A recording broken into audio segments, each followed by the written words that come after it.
जैसा कि ये रिवीजन क्लास चल रहा है सार्थक संवाद के द्वारा, 45 डेज का हमारा प्रोग्राम था, जिस 45 डेज में हम लोग सारे सब्जेक्ट को प्रयास करेंगे यहाँ पर complete previous year question paper के आधार पे रिवीजन करने का, जिसमें कुछ क्लासेस अभी शायद इकोनॉमिक्स के हुए हैं, आज ज्योग्राफी का क्लासेस है, फिर आगे भी क्लासेस और कैरी ऑन किए जाएंगे। ठीक है, ज्योग्राफी में हमने कुछ सेगमेंट आपको पहले ही बता रखा था। जब हमने टारगेट बैच का क्लास लिया था ज्योग्राफी में, उसमें हमने बताया था कि इंडिया से मैक्सिमम पोर्शन आते हैं, उसके अलावा वर्ल्ड और बिहार, तीन सेगमेंट में हमारा क्वेश्चन बटा रहता है। 20 से 22 क्वेश्चन, 25 क्वेश्चन का रेशियो देखने को मिल जाता है।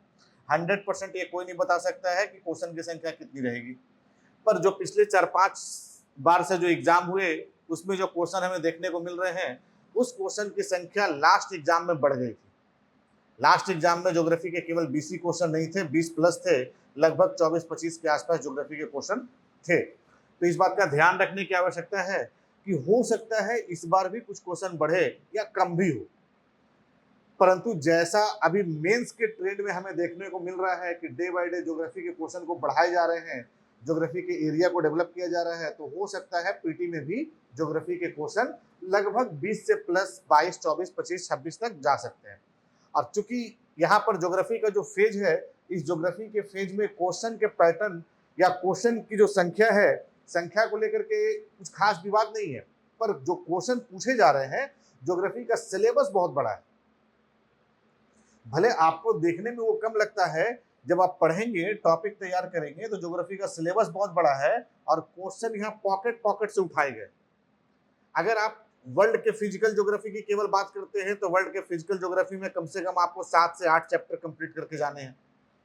ठीक है, internal structure of the earth, Continental drift theory, plate tectonic theory, rock, oceanography के कुछ चैप्टर आपको कंप्लीट करके जाने हैं, सैलिनिटी आपको कंप्लीट करके जाना है, ओशियन रीजन कंप्लीट करके जाना है, करंट आपको कंप्लीट करके जाना है, एटमॉस्फेयर के कुछ हिस्से आपको कंप्लीट करके जाने हैं। अगर हम वर्ल्ड ज्योग्राफी की बात करते हैं, तो इसी वर्ल्ड ज्योग्राफी में फिर वर्ल्ड ज्योग्राफी के कॉन्टिनेंट का एनालिसिस भी होता है। 7 कॉन्टिनेंट है और इस 7 कॉन्टिनेंट से भी कई बार कुछ ना कुछ क्वेश्चन पूछे जाते हैं। भले एक ही दो पूछे जाएं, पर उस एक दो क्वेश्चन के लिए भी आपको सातों कॉन्टिनेंट पढ़ना पड़ता है। इसीलिए हमने बोला कि ज्योग्राफी के क्वेश्चन के कोई निश्चित स्थान नहीं है कि कहीं से हम एक चैप्टर पढ़े और वहां से क्वेश्चन आ जाए। ये केवल और केवल इंडिया और बिहार वाले में हो सकता है।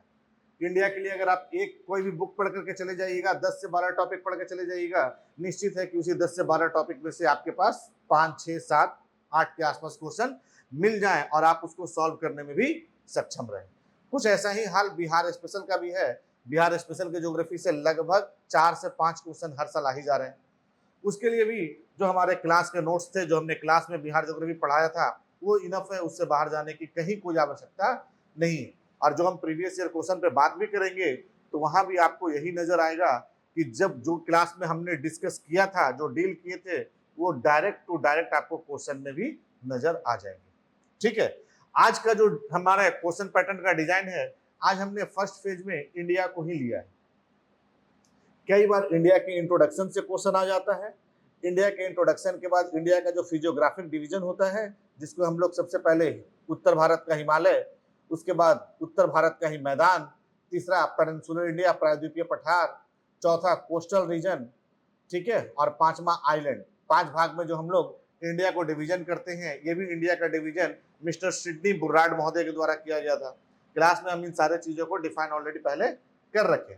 तो आज हम लोग प्रयास करेंगे कि इंडिया के मैक्सिमम हिस्से तक अपना कवरेज कंप्लीट कर ले। ठीक है, क्योंकि क्वेश्चनायर के आधार पे ये चीजों को हम लोग सॉल्व करते हुए आगे बढ़ेंगे। ठीक, तो चलिए हम लोग पहले क्वेश्चन में आते हैं। देखिए, जो पहला क्वेश्चन हमारा है, निम्नलिखित कथनों में से कौन सा भारत के बारे में सही है। एक तो देखिए, पैटर्न हमेशा दिमाग में याद रखिए। बीपीएससी का एग्जाम है, मतलब सिविल सर्विसेज का एग्जाम है। इसमें आपको ये विचार नहीं करना है कि आपका क्वेश्चन गंदा होगा या साफ रहेगा। एग्जामिनेशन में क्वेश्चन आपको लेके आने की आजादी है। तो क्वेश्चन में ये कतई नहीं रखना है कि एकदम मेरा क्वेश्चन साफ सुथरा आ जाए, एक दाग नहीं लगना चाहिए, कोई देख लेगा तो क्या बोलेगा कि क्या किए हो क्वेश्चन पेपर पे। क्वेश्चन कुछ नहीं करना है। जितना तबाह आप क्वेश्चन पेपर वो कर सकते हैं, उतना बेहतर रहेगा आपके रिजल्ट की संभावना में। ठीक है, जैसे अगर पूछ ही दिया कि निम्नलिखित कथनों में से कौन सा कथन भारत के बारे में सही है, इस स्टेटमेंट को हमेशा राउंड कीजिए, हमेशा राउंड कीजिए।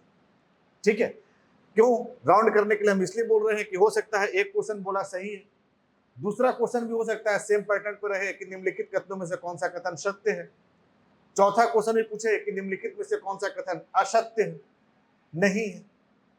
अब आप तो सत्य के रिदम में आगे बढ़ रहे थे, आपने ये ध्यान ही नहीं दिया कि यहाँ असत्य पूछा है, और आप सत्य को समझ करके अपने क्वेश्चन को टिक मार कर लिए। जब घर पे आए तब नजर पड़ रहा है कि हाँ तो जाना हुआ क्वेश्चन था, और सत्य को हमने असत्य मान करके यहाँ पर, सॉरी, असत्य को हमने सत्य मान के यहाँ पर क्वेश्चन सॉल्व कर दिया। जैसे ही आप राइट इसको राउंड करेंगे, ये पब्लिश हो जाएगा। पब्लिश हो जाने का मतलब कि ये उभर के बाहर आ गया, नजर आ रहा है। जो आप लोग पढ़ने के दरमियान में भी अंडरलाइन करते हैं या किसी इंपॉर्टेंट टॉपिक को नोट करते हैं, राउंड करते हैं, किस लिए हाईलाइट करते हैं? क्यों नजर आए। यानी आपने ये जो किया है ये नजर आने के लिए किया है। अब आपके दिमाग में ये रहेगा कि यहाँ पर ये ट्रू स्टेटमेंट पूछा जा रहा है। ठीक है, ऐसा ही आपको एग्जामिनेशन हॉल में अपने क्वेश्चन के साथ करना है। कोई संकोच नहीं करना है कि क्वेश्चन गंदा हो जाएगा, हो जाएगा, हो जाएगा। ठीक है, अब एक एक करके स्टेटमेंट को भी हम लोग इसी तरह से छांटते चलेंगे। अगर उस स्टेटमेंट के बारे में सारी जानकारियां हैं तो भारत विश्व का 5वां सबसे बड़ा देश है। स्टेटमेंट सही है? नहीं सही है, यहीं पर काट देंगे, यहीं पर काट देंगे, क्लियर, कोई संकोच नहीं कि गंदा हो जाएगा। भारत विश्व का 5वां देश है? नहीं है, काट दिए। अब इसके बारे में हमको सोचना ही नहीं है कि इस स्टेटमेंट में हमको दोबारा पढ़ने की जरूरत भी है। नेक्स्ट क्वेश्चन पे आइए। यह स्थल मंडल के कुल क्षेत्रफल का लगभग 2.4% भाग पर अधिकृत है। यह स्टेटमेंट सही है? एकदम इसको टिक मार्क करेंगे, सही है। ठीक है, एक स्टेटमेंट कट चुका है, एक स्टेटमेंट सही है। ठीक है, अब हम लोग नेक्स्ट स्टेटमेंट पर आएंगे। कैमरा में तो पूरा आ रहा है ना? ठीक है, पूरा आ रहा है। समूचा भारत उष्णकटिबंध में अवस्थित है। यह स्टेटमेंट सही है? यह भी स्टेटमेंट सही नहीं है, क्योंकि भारत के लगभग बीच से होकर के ट्रॉपिक ऑफ कैंसर गुजर रही है। यानी भारत का आधा हिस्सा उष्णकटिबंध में है और ट्रॉपिक ऑफ कैंसर के जस्ट ऊपर वाला हिस्सा। यानी हमने बोला था बिहार की शुरुआत होती है 24 डिग्री 20 मिनट 10 सेकंड से, और ट्रॉपिक ऑफ कैंसर है 23.5। यानी बिहार, वर्तमान बिहार से भी होकर के कर्क रेखा नहीं गुजर रही है। यानी भरे वर्तमान बिहार में गर्मी का माहौल हमें वैसा ही नजर आता है जो ट्रॉपिकल रीजन में है। परंतु अगर एग्जैक्ट फिगर के रूप में देखा जाए, जो हमने बिहार में आपको बोला भी था कि बिहार की जलवायु कैसी है, उपोष्ण कटिबंधीय मानसूनी। हमने वहां पे उष्ण का नाम नहीं दिया था, ट्रॉपिकल का नाम नहीं दिया था, हमने वहां सब ट्रॉपिकल मानसूनी का नाम दिया था। ठीक है, इस बात का ध्यान रखिएगा। यानी जब हम लोग ट्रॉपिकल कर्क रेखा के ऊपर है, तो कर्क रेखा के ऊपर केवल बिहार ही नहीं है, यूपी का भी हिस्सा है, दिल्ली भी है, हिमाचल प्रदेश भी है, उत्तराखंड भी है, लद्दाख भी है, जम्मू कश्मीर भी है, पंजाब भी है, बहुत सारे एरिया है। तो ये जो भारत का हिस्से बचे हैं, लगभग इसी को कहा जाता है कि पूरा का पूरा भारत उष्णकटिबंध में स्थित नहीं है। यह भी कट गया। नेक्स्ट, 82.5 डिग्री पूर्वी देशांतर का उपयोग भारतीय मानक समय को निर्धारित करने के लिए किया जाता है। यह स्टेटमेंट सही है? यह भी सही है।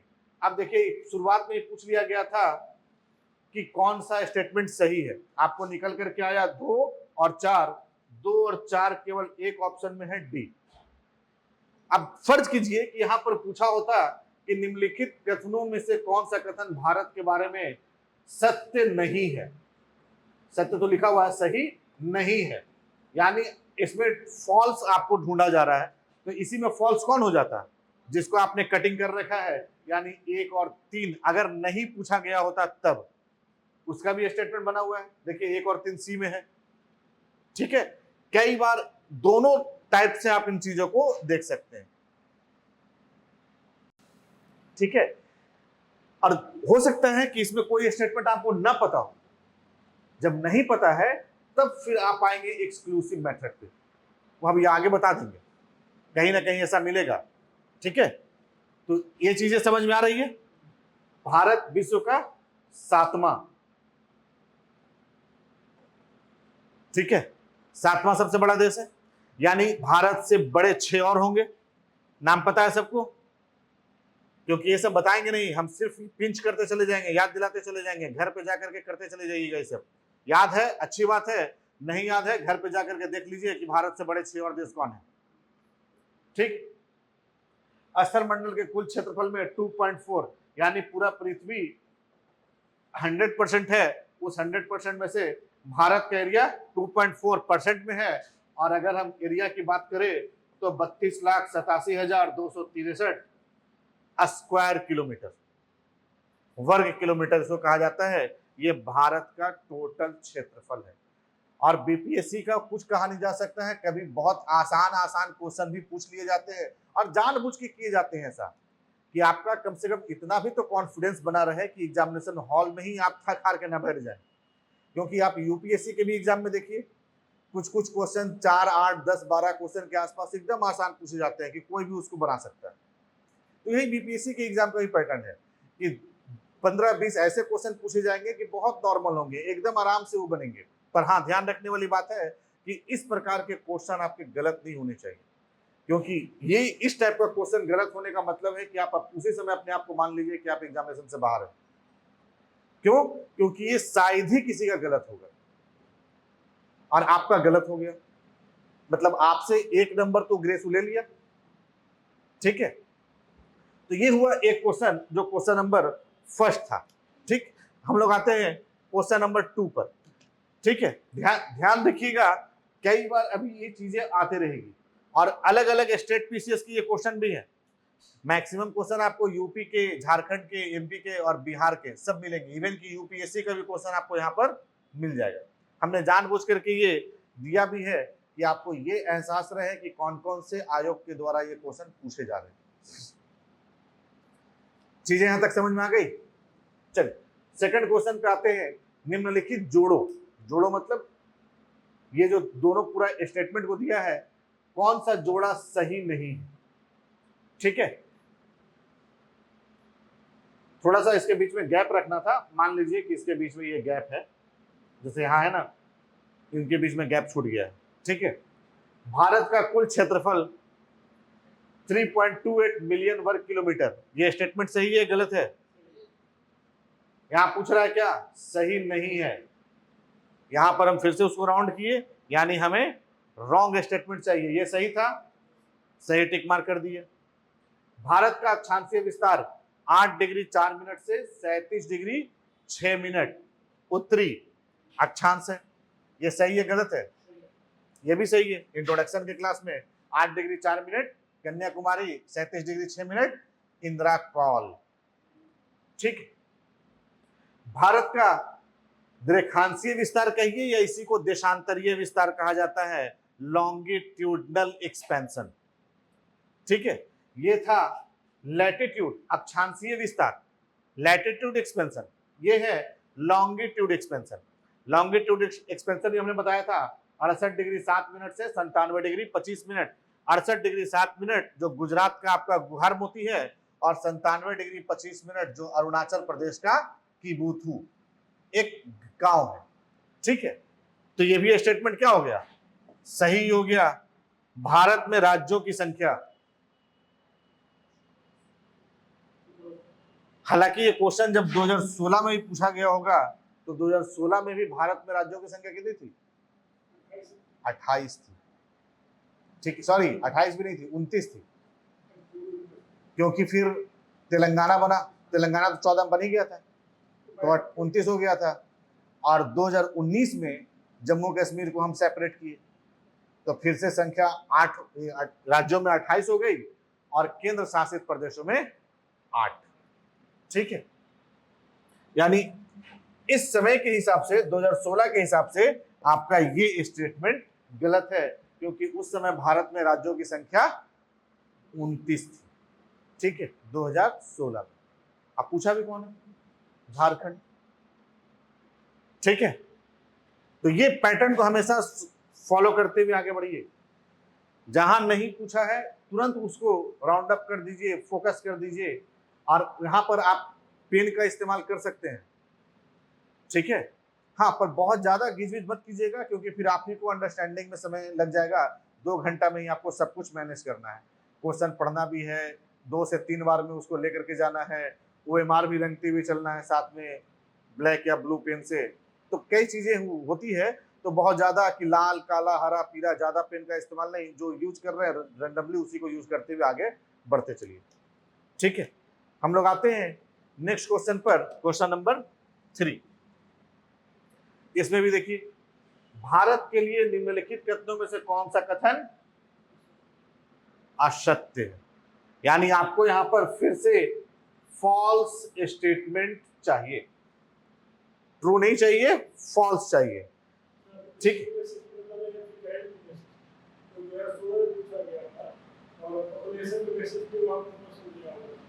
तो पॉपुलेशन के भाई बेसिस पे किया हुआ है, तो 2021 में तो ऐसे भी सेंसस नहीं हुआ। तो अगर 2021 में सेंसस नहीं हुआ है तो 2011 के सेंसस के आधार पर ही क्वेश्चन होगा। और अभी भी आपकी एग्जाम में 2011 और NFHS 5 ये दोनों के आंकड़े को आधार बना के क्वेश्चन पूछे जा रहे हैं, क्योंकि 2021 में सेंसस हुआ नहीं। अब जो सेंसस होगा वो 2031 में ही होगा, उससे पहले होने की कोई संभावना नहीं।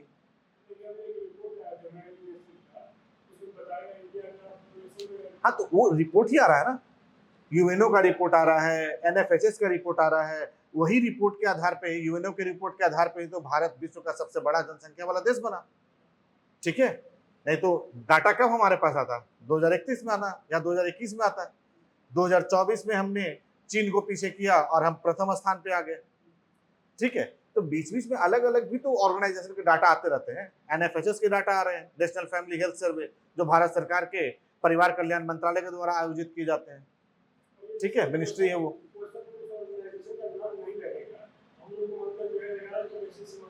हाँ, वही मानना है, नहीं तो क्वेश्चन में भी वो शामिल कर देगा 2011 के सेंसस के अनुसार।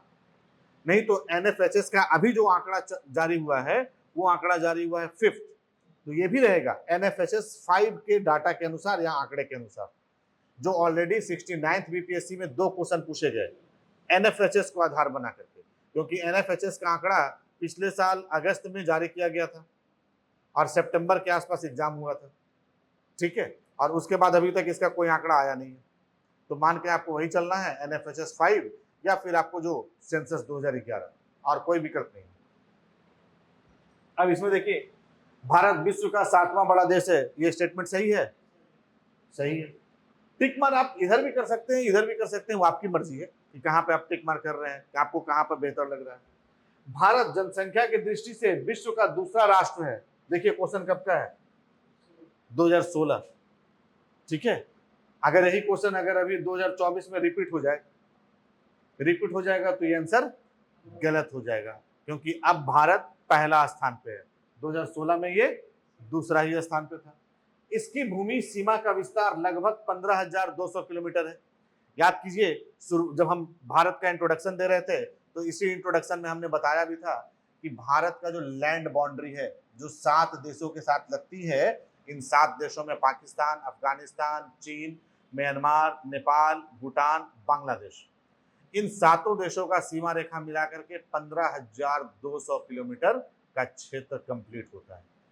ठीक है, यानी भारत के 9 पड़ोसी देश में से 7 पड़ोसी देश की सीमा स्थल को स्पर्श करती है और 2 पड़ोसी देश हमारे वाटर टेरिटरी में हैं, जिनमें एक श्रीलंका और एक मालदीव।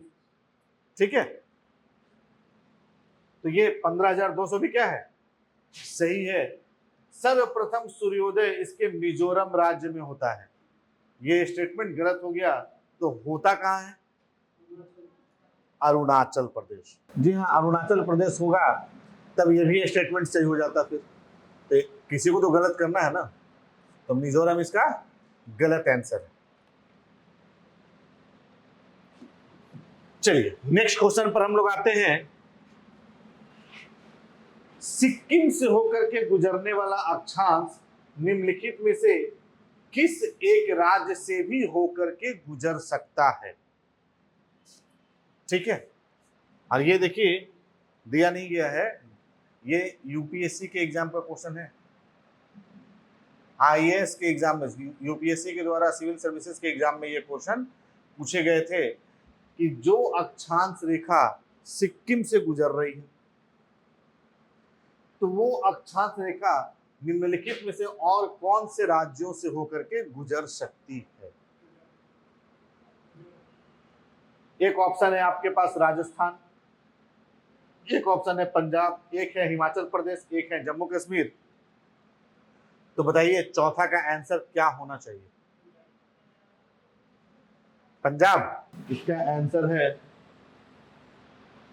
राजस्थान। ठीक है,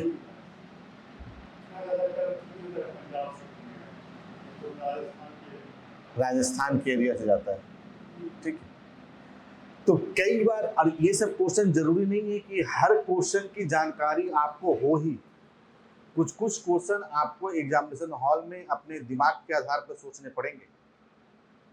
ठीक है, अब ये याद करना संभव नहीं है कि जो सिक्किम से जो अक्षांश रेखा गुजर रही है और कहां कहां से गुजरेगी। ठीक है, अब नेपाल से जो अक्षांश रेखा गुजर रही है वो भारत में और कहां कहां से गुजरेगी। कर्क रेखा तो चलो याद कर लेते हैं कि भारत में 8 राज्य से गुजरती है, तो उसको याद किए हुए हैं।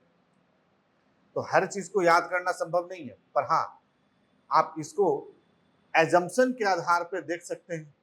पंजाब ऑलरेडी काफी ऊंचाई पर है, राजस्थान से ऊपर ही तो है। ठीक है, गुजरात के आसपास से होकर उसके बाद क्या है, हिमाचल प्रदेश भी नॉर्थ में, जम्मू कश्मीर भी नॉर्थ में, टोटल को टोटल नॉर्थ वाला दिया है। ठीक है, यानी जम्मू कश्मीर के आसपास की जो रेखा होगी, ये रेखा होगी 37 डिग्री 36 डिग्री 35 डिग्री की रेखा। और निश्चित है कि सिक्किम की रेखा इतनी अधिक ऊंचाई की तो रेखा नहीं होगी। ठीक है, और सिक्किम और राजस्थान याद कीजिए, जो ट्रॉपिक ऑफ कैंसर आपका गुजर भी रहा है, सिक्किम से तो नहीं गुजर रहा है पर राजस्थान से गुजर रहा है। ठीक है, राजस्थान से गुजरता है ना? राजस्थान से नहीं गुजरता है, राजस्थान से गुजरता है। ठीक है, तो ये क्लासरूम के आधार पर आप इसको सॉल्व कर पाएंगे या उस समय जो आपके माइंड में प्रेजेंटेशन है। एक क्वेश्चन आपको हम और बता दे रहे हैं, जो सिविल सर्विसेज के एग्जाम में कई बार पूछे गए हैं। पता नहीं यहाँ पर वो क्वेश्चन है या नहीं है, होंगे तो अच्छी बात है, नहीं होंगे तो घर पे आप लोग इस क्वेश्चन को जरूर तैयार कर लीजिएगा। हालांकि पिछले कई सालों से ऐसा ट्रेंड ना यूपीएससी ने फिर फॉलो किया है और ना ही बीपीएससी में हमें ऐसा क्वेश्चन देखने को मिला है। कई बार पूछा यह जाता है कि कर्क रेखा जो भारत से गुजर रही है, इस कर्क रेखा के सबसे नजदीक वाला शहर कौन सा है? ठीक है, या निम्नलिखित में से कौन सा कर्क रेखा के सबसे नजदीक? पर इसके लिए आपको 8 राज्यों वाला रेखा याद करना पड़ेगा कि मिजोरम में कर्क रेखा कौन से शहर के सबसे नजदीक से गुजर रही है, मध्य प्रदेश में कहां से गुजर रही है सबसे नजदीक, राजस्थान में कहां से गुजर रही है सबसे नजदीक, झारखंड में कहां से गुजर रही है सबसे नजदीक। ठीक है, तो यही हर जगह का एक एक दो दो शहर आपको दिमाग में रखना पड़ेगा। अब ऐसा थोड़ा है कि पूरा का पूरा ही, जो सबसे नजदीक है एक, और एक उसके बाद, एक नॉर्थ में एक साउथ में, दोनों जगह। तो ऐसा करना पड़ेगा। अगर क्वेश्चन पूछ देता है तो आप क्या कीजिएगा, क्योंकि इसको याद करना भी संभव नहीं है। क्वेश्चन के आधार पे केवल आप 2 क्वेश्चन याद कीजिएगा, 4 क्वेश्चन याद कीजिएगा जो पूछा हुआ है, उसके अलावा तो आपको नहीं मिलेंगे। चलिए अब हम लोग आते हैं, इसका आंसर राजस्थान सही है, चौथा नंबर आंसर। नेक्स्ट क्वेश्चन हमारा जो है 5वां, कुछ पूछ रहे हैं क्या? क्या ये क्वेश्चन के आधार पर जनरल ये होगा? एक बार क्वेश्चन में जबलपुर दिया है जो पूछा गया,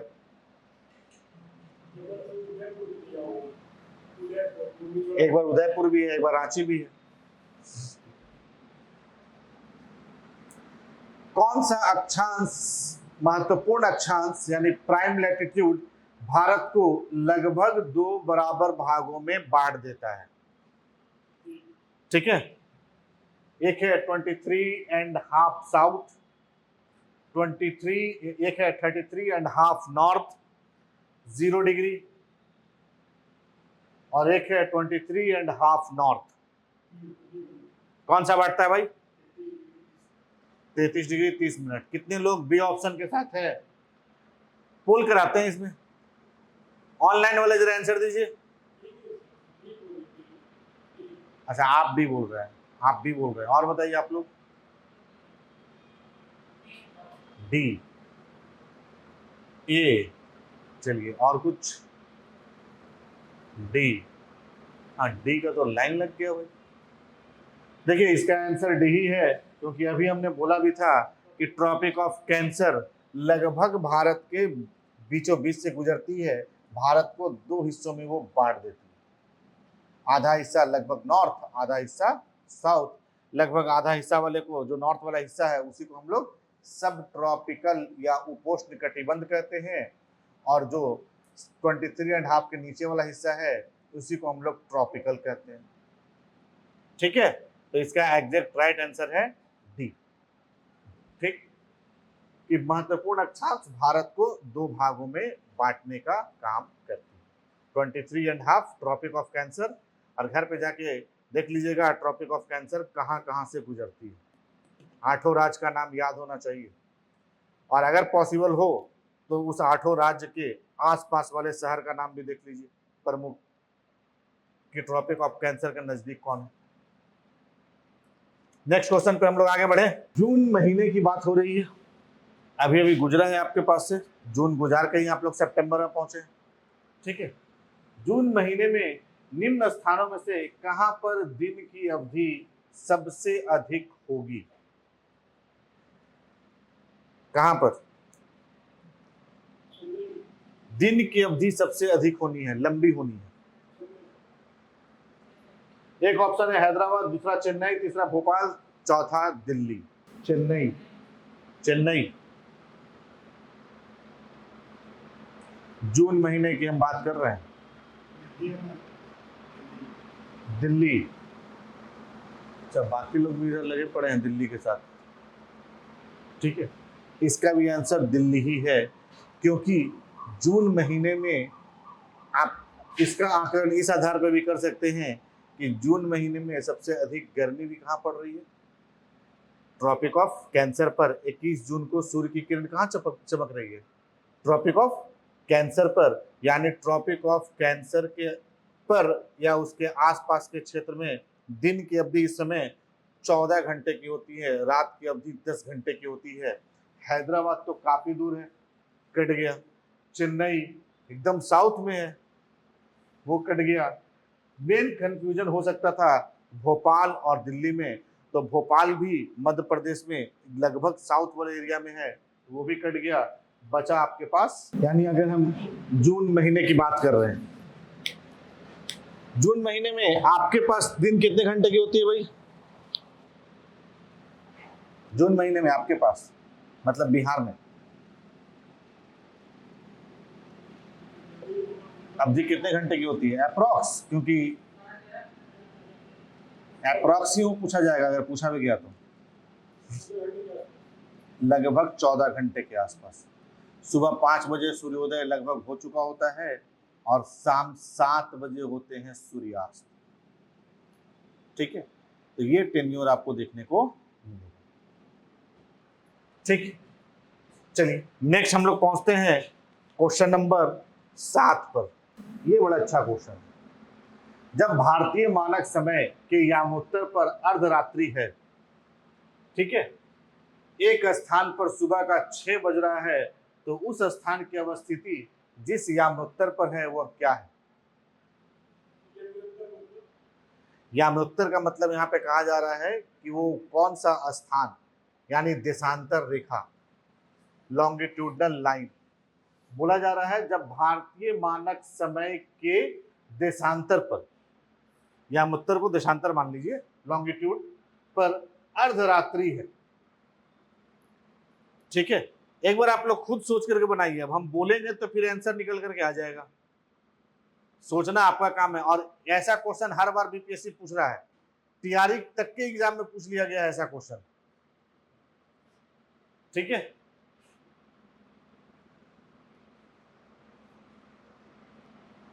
ऑनलाइन वाले बताएंगे भाई इस सॉल्व करके या इसका आंसर? और कोई भी आंसर देख करके नहीं बता दीजिएगा कि हम आंसर ही देख लिया डायरेक्ट। भोपाल से ट्रॉपिक ऑफ कैंसर जाता है। देखिए, जो भी क्षेत्र ट्रॉपिक ऑफ कैंसर के साउथ में रहेंगे, वो ट्रॉपिक ऑफ कैंसर से वहां पर समय की अवधि कम होगी। जो ट्रॉपिक ऑफ कैंसर या थोड़े से उसके ऊपर भी होंगे, वहां पर दिन की अवधि अधिक होगी। ठीक है, 172 डिग्री 30 मिनट पूरब। अब इसको हम सॉल्व कर लेते हैं। जब भारतीय मानक समय के देशांतर हमने पहले ही बता दिया था, पर अर्धरात्रि है, यानी भारत में रात का 12 बज रहा है। अर्धरात्रि का मतलब रात का 12। तो वो बता रहा है कि एक स्थान पर सुबह का 6 बजा है। ठीक है, जब भारत में रात का 12 बजा है, तो कोई एक स्थान है जहां सुबह का 6 बज चुका है। तो उस स्थान की अवस्थिति बताइए जहां सुबह का 6 बज रहा हो। ठीक है, यानी अंतर है 6 घंटे का। 6 घंटे का अंतर को अगर हम डिग्री में कन्वर्ट करते हैं तो कितना डिग्री हो जाएगा? हाँ ठीक है, बताइए। 90 डिग्री। ठीक, परंतु ये जो 90 डिग्री का अंतर आ रहा है, ये तो भारत के आधार पर अंतर आ गया। ठीक, अब चूंकि जब भारतीय मानक समय पर भी 12 बज रहा था, तो 82.5 का अंतर यहां हो गया और 90 डिग्री का अंतर उधर हो गया। अब दोनों अंतर को अगर आप निकालेंगे तो कितना हो गया? 90 और 82.5।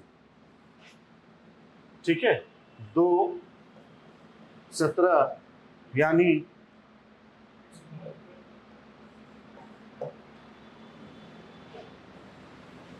172 डिग्री 30 मिनट। इस हाफ को हमने यहां पर 30 लिखा है। ठीक है, 82.5 को ऐसे भी लिखा जा सकता है और 82.5 को ऐसे भी लिखा जा सकता है, और ये 90 तो एग्जैक्ट आया हुआ ही है। ठीक है, तो 0 डिग्री से लेकर के भारत तक 82.5 डिग्री का अंतर हो गया। ठीक है, 0 डिग्री कहने का मतलब जहां से जीएमटी गुजर रहा है, ग्रीनविच मीन टाइम, ब्रिटेन से, वहां से भारत का डिस्टेंस हो गया 82.5 डिग्री। अब भारत में रात का 12 बज रहा था, तो पूछा जा रहा था कि उस समय किसी स्थान का समय का सुबह 6 बज रहा है, तो अवस्थिति यामोत्तर कहा जाता है 0 डिग्री को। ठीक है, यहां पर दिया भारत का यामोत्तर। भारत का यामोत्तर का मतलब भारत का 82.5 डिग्री, पर यहां पर जब केवल यामोत्तर की बात करेगा तो उसका मतलब हो गया 0 डिग्री। यानी 0 डिग्री से 6 बजे के बीच का अंतराल कितना है? ठीक है, 6 बजे के बीच का बोल रहे हैं पूरा, तो वो पूरा अंतराल हो जाएगा 172.5। टाइम के रूप में अगर अंतराल देखेंगे तो लगभग 11.5 घंटे का अंतर आएगा। 5.5 घंटे का अंतर ये वाला और 6 घंटे का अंतर ये वाला, तो दे रखा है 11.5 घंटे। इसमें एक दो हम डाटा दे दे रहे हैं, उसको हमेशा याद रखिएगा। 1 डिग्री बराबर 4 मिनट। कोई भी चीज को सॉल्व करना हो, 1 डिग्री बराबर 4 मिनट। 15 डिग्री बराबर 1 घंटा। ठीक है, इस 2 पैरामीटर को याद रखिए। इस 2 पैरामीटर के आधार पर कोई भी क्वेश्चन इससे जो पूछे जाएंगे वो सॉल्व हो जाएगा। ठीक है, जितने डिग्री का भी अंतराल पूछा गया हो, जितने का भी समय निकालना पूछा गया हो, जिसका भी यामोत्तर, देशांतर, 0 डिग्री, कल समझने का फिर रहेगा कि कहां से कहां के बारे में वो जानना चाह रहे हैं। ठीक है, यहां पर भी वही चीजें हैं कि भारत से 6 घंटा आगे था। ये 6 घंटे का अंतर अगर हम इसको आधार बना ले तो 15 छक 90 यानी 90 डिग्री, 6 घंटा हो गया। क्लियर? 15 डिग्री बराबर 1 घंटा, 90 डिग्री बराबर 6 घंटा। फिर 0 डिग्री से भारत जो 82.5 अब अगर आपको नहीं पता है, जनरली पता ही रहता है, नहीं पता है तो 82.5 इंटू 4 कर दीजिए। 82.5 4 करे तो 82 को पहले 4 से गुना कीजिए तो आ जाएगा 328, और ये हाफ को 4 से गुना कीजिए तो हो जाएंगे 2। Half half half half, 4 half का मतलब 2, यानी टोटल इसको ऐड किए तो ये हो गया 330 मिनट। घंटे में कन्वर्ट किए तो 5 घंटा 30 मिनट। बस 6 घंटे का अंतराल यहाँ, 5.5 घंटे का अंतराल, और यही दोनों पैरामीटर पे ये सॉल्व हो जाएगा। 1 डिग्री बराबर 4 मिनट, और ये 1 डिग्री बराबर 4 मिनट पूरे पृथ्वी पर हर जगह यही लोग की मेजरमेंट होगा। यानी 1 डिग्री का अंतराल जो होगा वो 1 डिग्री का अंतराल 2 देशांतर रेखा के बीच होगा। 1 डिग्री की देशांतर रेखा, 2 डिग्री की देशांतर रेखा, दोनों का डिफरेंस 4 मिनट का, यानी 1 डिग्री का डिफरेंस हुआ। इसी प्रकार 2 डिग्री की अक्षांश देशांतर रेखा, 3 डिग्री की देशांतर रेखा, डिफरेंस 1 डिग्री का। समय के आधार पर अंतर 4 मिनट, ठीक है। परंतु आप जब नॉर्थ पोल की ओर जाएंगे तो आपको लगेगा कि 2 देशांतर रेखा के बीच की जो किलोमीटर वाली अवधि है वो कम हो रही है, ठीक है, परंतु टाइम वहां भी 4 मिनट ही, क्योंकि इसको हमने पूरे पृथ्वी पर बराबर किया। किसी स्थान की अगर पूछा जा रहा है तब दोनों से, अगर समय की पूछा जाएगा तब देशांतर से, ठीक है। दिन की पूछा जाएगा तो वो 180 डिग्री देशांतर से, समय 0 डिग्री देशांतर से। देखिए ऐसे, यही हो गया आपका 0 degree, 23 half north, 66 half north, 90 north, 23 half south, 66 half south, 90 south, ठीक है। अब यही 90 को जो जोड़ दिया, यही हो गया देशांतर रेखा जो फ्रंट पर है, जिसको हम लोग 0 डिग्री वैल्यू बोले। इस 0 डिग्री के आधार पर आपका समय का निर्धारण किया गया, ठीक है।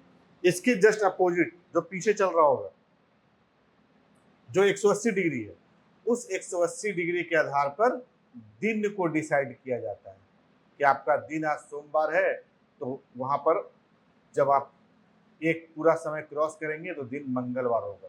जैसे रात में 11:59 तक दिन रहेंगे संडे, और जैसे ही 12 बजा, 12 बजते के साथ ही दिन हो गया मंडे, और जो पीएम अभी तक चल रहा था वो पीएम हो गया एएम, ठीक है।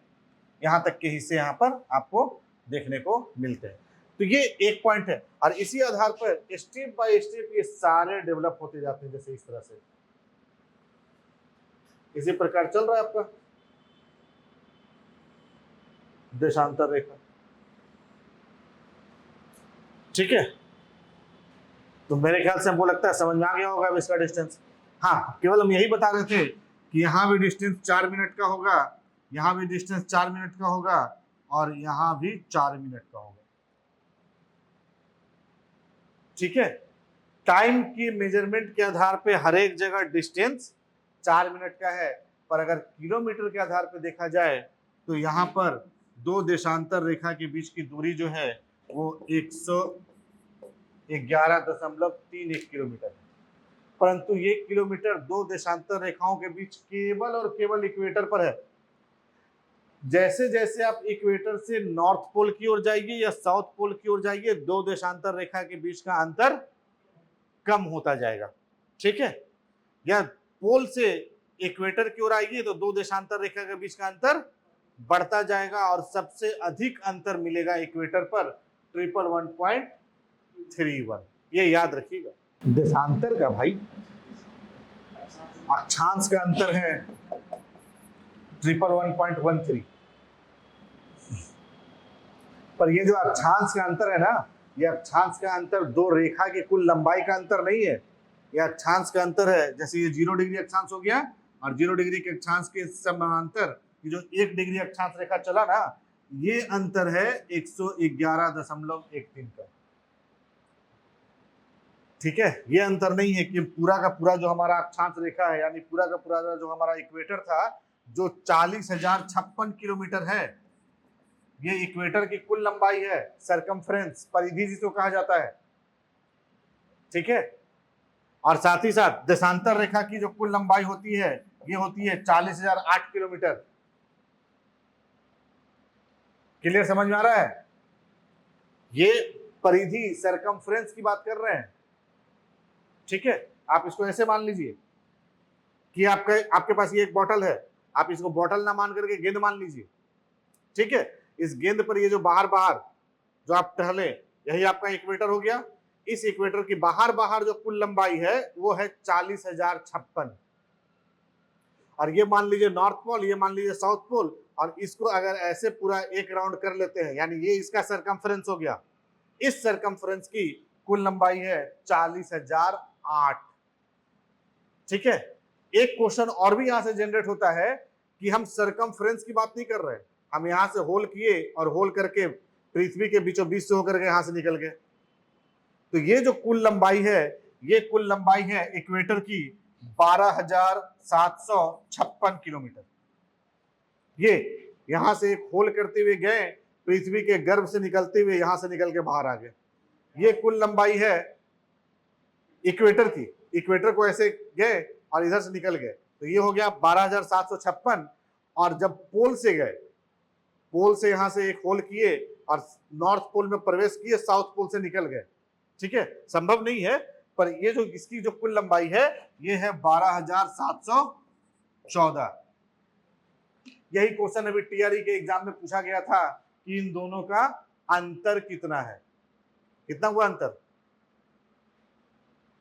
इन दोनों का अंतर पूछा गया था अभी टीआरई के एग्जाम में, 12,756 और 12,714। तो अंतर कितना हुआ? 42। जी हाँ, 42। ठीक है, 6 में से 4 गया 2, 4 में से 1 ये, हाँ 5 में से 1 गया 4, बस बाकी तो इधर कट गया। यानी 42 किलोमीटर का ये जो अंतर था, यही अंतर अभी पूछा गया था टीआरई के एग्जाम में। क्लियर, समझ में आ गया? तो इस बात का ध्यान रखिएगा, वो पूछना क्या चाह रहा है। अच्छा, आप सॉल्व भी कर लिए, आते हैं। यदि भारतीय मानक समय के अनुसार पूर्वाह्न के 10 बजे हैं, भारतीय मानक समय के अनुसार पूर्वाह्न के 10 बजे हैं, ठीक है, तो 92.5 डिग्री पूर्वी देशांतर पर शिलोंग का स्थानीय समय क्या होगा? जरा सॉल्व कीजिए इसको, बहुत आसान है। ठीक है, ये केवल 92 डिग्री है, साढ़े भी नहीं है, केवल 92। यदि भारतीय मानक समय के अनुसार पूर्वाह्न के 10 बजे तो 92। इतना देर? ये तो जोड़ घटाव वाला क्वेश्चन है। केवल 9:22, 10 बजेगा 10:38, 38। देखिए, सबसे सिंपल तरीका है इसको सॉल्व करने का। ऑलरेडी भारत में 10 बज रहा है, भारत में 10 बज रहा है का मतलब 82.5 डिग्री पर 10 बज रहा है। पूछा गया 92 डिग्री पर, अंत डिफरेंस कितना आया? 9.5। बस सिंपल। 10 बजा, क्या बोल रहा है? यदि भारतीय मानक समय के अनुसार पूर्वाह्न के 10, पूर्वाह्न के 10 कहने का मतलब जो अभी 10 बजने वाला है, दोपहर से पहले वाला 10। जैसे अभी हम लोग कितना बज रहा है? 8:45 बज रहा है, 9 बजने वाला है। ठीक है, अभी जो 10 बजेगा, तो अगर अभी 10 बज रहा है तो 92 डिग्री पर है हमारा शिलोंग, पूर्वी देशांतर पर। वहां का स्थानीय समय क्या हो? ठीक है, ये चूंकि क्वेश्चन में पूछा गया है, इसीलिए आप इसको सॉल्व कर पा रहे हैं।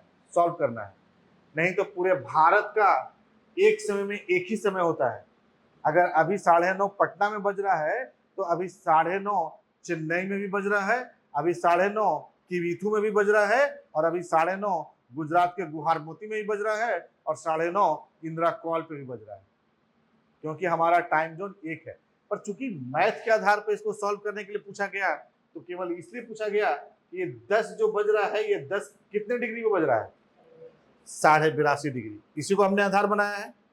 पूछा गया कि 92 डिग्री पर क्या बजेगा। अंतर कितना का हो गया? 9.5 मिनट। 9.5 को 4 से गुना किए, 38 मिनट। 10 बज ही रहा था, 10:38 से लॉन्ग में होगा। ठीक है, ये केवल क्वेश्चन के आधार पे है, बाकी पूरे भारत का समय एक होता है। क्लियर? कोई अंतर नहीं है। अरे भाई, तो एनसीईआरटी तुम लोग 6 से जो 12 तक पढ़ते हो, तो जिस समय पढ़ना था उस समय तो पढ़े नहीं हो, और अभी उसको पढ़ना पड़ रहा है, तो क्वेश्चन तो वहीं से मिलेगा। अभी कुछ क्वेश्चन 7th क्लास के मिलेंगे, कुछ क्वेश्चन 8th क्लास के मिलेंगे। अभी तुम 9th क्लास में इतना खुश हो रहे हो।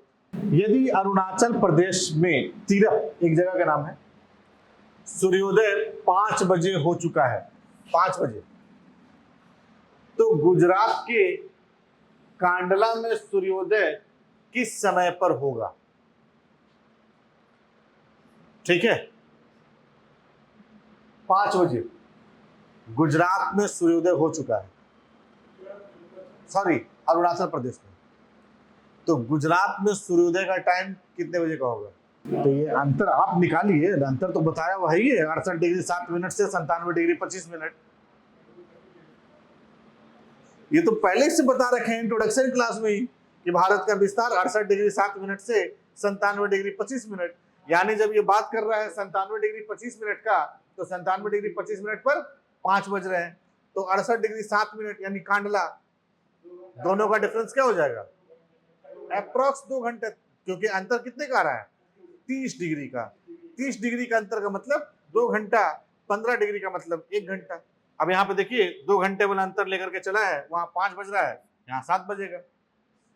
एक्यूरेसी पे भी तो नहीं जा रहा है कि 7:02 हो रहा है, या 5 मिनट हो रहा है, या 10 मिनट हो रहा है। ये राउंड फिगर की बात कर रहा है। ठीक है, यानी इसीलिए भारत को 2 टाइम जोन की मांग की जा रही है कि भारत को भी 2 टाइम जोन में बांटा जाए। अब देखिए यहाँ सूर्योदय 5 बजे हो चुका है। फर्ज कीजिए लोग अगर सूर्योदय के आसपास उठ गए, सूर्योदय 5 बजे हुआ है, तो जिसको पौ फटना कहते हैं, सूर्योदय के पहले वाला समय, वो लगभग यहाँ पर 3:45-4 बजे के आसपास शुरू हो जाता है, उजाला होना जो शुरू होता है, और उजाला होते होते होते होते 5 बजे तक सूर्योदय हो चुका। ठीक है, यानी आप मान करके चलिए कि जो आपके घर में बूढ़े बुजुर्ग होंगे, वो निश्चित है कि 4 बजे उठ गए होंगे। इवन कि मुर्गा को जाके भी वही जगाए होंगे कि भाग दे दो भाई, तुमसे पहले हम उठे हैं, इसलिए तुमको हम जगा रहे हैं। ठीक है, अब फर्ज कीजिए कि 4 बजे ही अगर कोई उठा है, 5 बजे सूर्योदय हुआ है और अपना काम शुरू किया, और भारत में ही कुछ ऐसा क्षेत्र है जहां तक अभी सूर्य की रोशनी पहुंची नहीं है, वहां लोग आराम से चद्दर तान के सोए हुए हैं। वहां सूर्य की पहली किरण ही पहुंच रही है 7 बजे। भले वो जो पौ फटना वगैरह हुआ कि थोड़ा रोशनी आना शुरू हुआ, वो भी आना शुरू हुआ होगा 6:30 बजे के आसपास। यानी हमारा जो ईस्टर्न एरिया है, ईस्टर्न एरिया को बेनिफिट मिला 2 से 2.5 घंटे का, पर ये 2 से 2.5 घंटे का बेनिफिट टाइम में नहीं मिल रहा है, सूर्य की रोशनी के कारण मिल रहा है केवल। ठीक है, अब गुजरात में सूर्योदय ही 7 बजे हुआ है, तो सूर्यास्त भी तो सही लेट में होगा, यहां सूर्यास्त भी पहले हो जाएगा। अरुणाचल प्रदेश में 5 बजे सूर्योदय हुआ है, तो सूर्यास्त भी पहले होगा।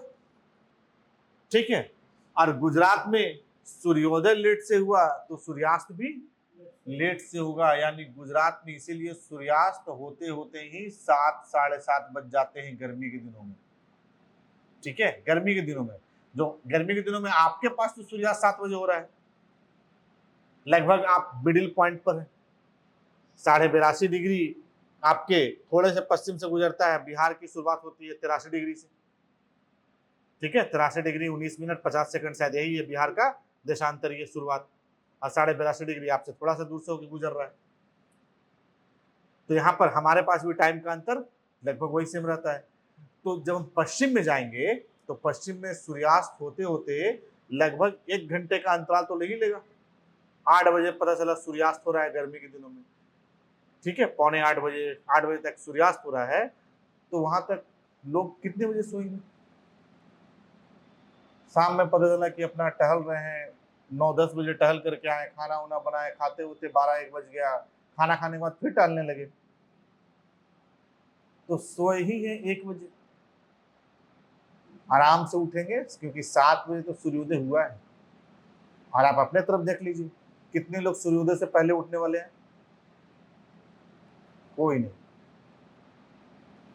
और अगर घर पे रहते, यहाँ तो फिर भी आजादी है ना कि अपनी मर्जी से उठ जा रहे हैं, घर पे जरा एक बार 8 बजे तक सो के दिखाइए, जितना कर्म दुर्गति होना होगा सब हो जाएगा उस दिन।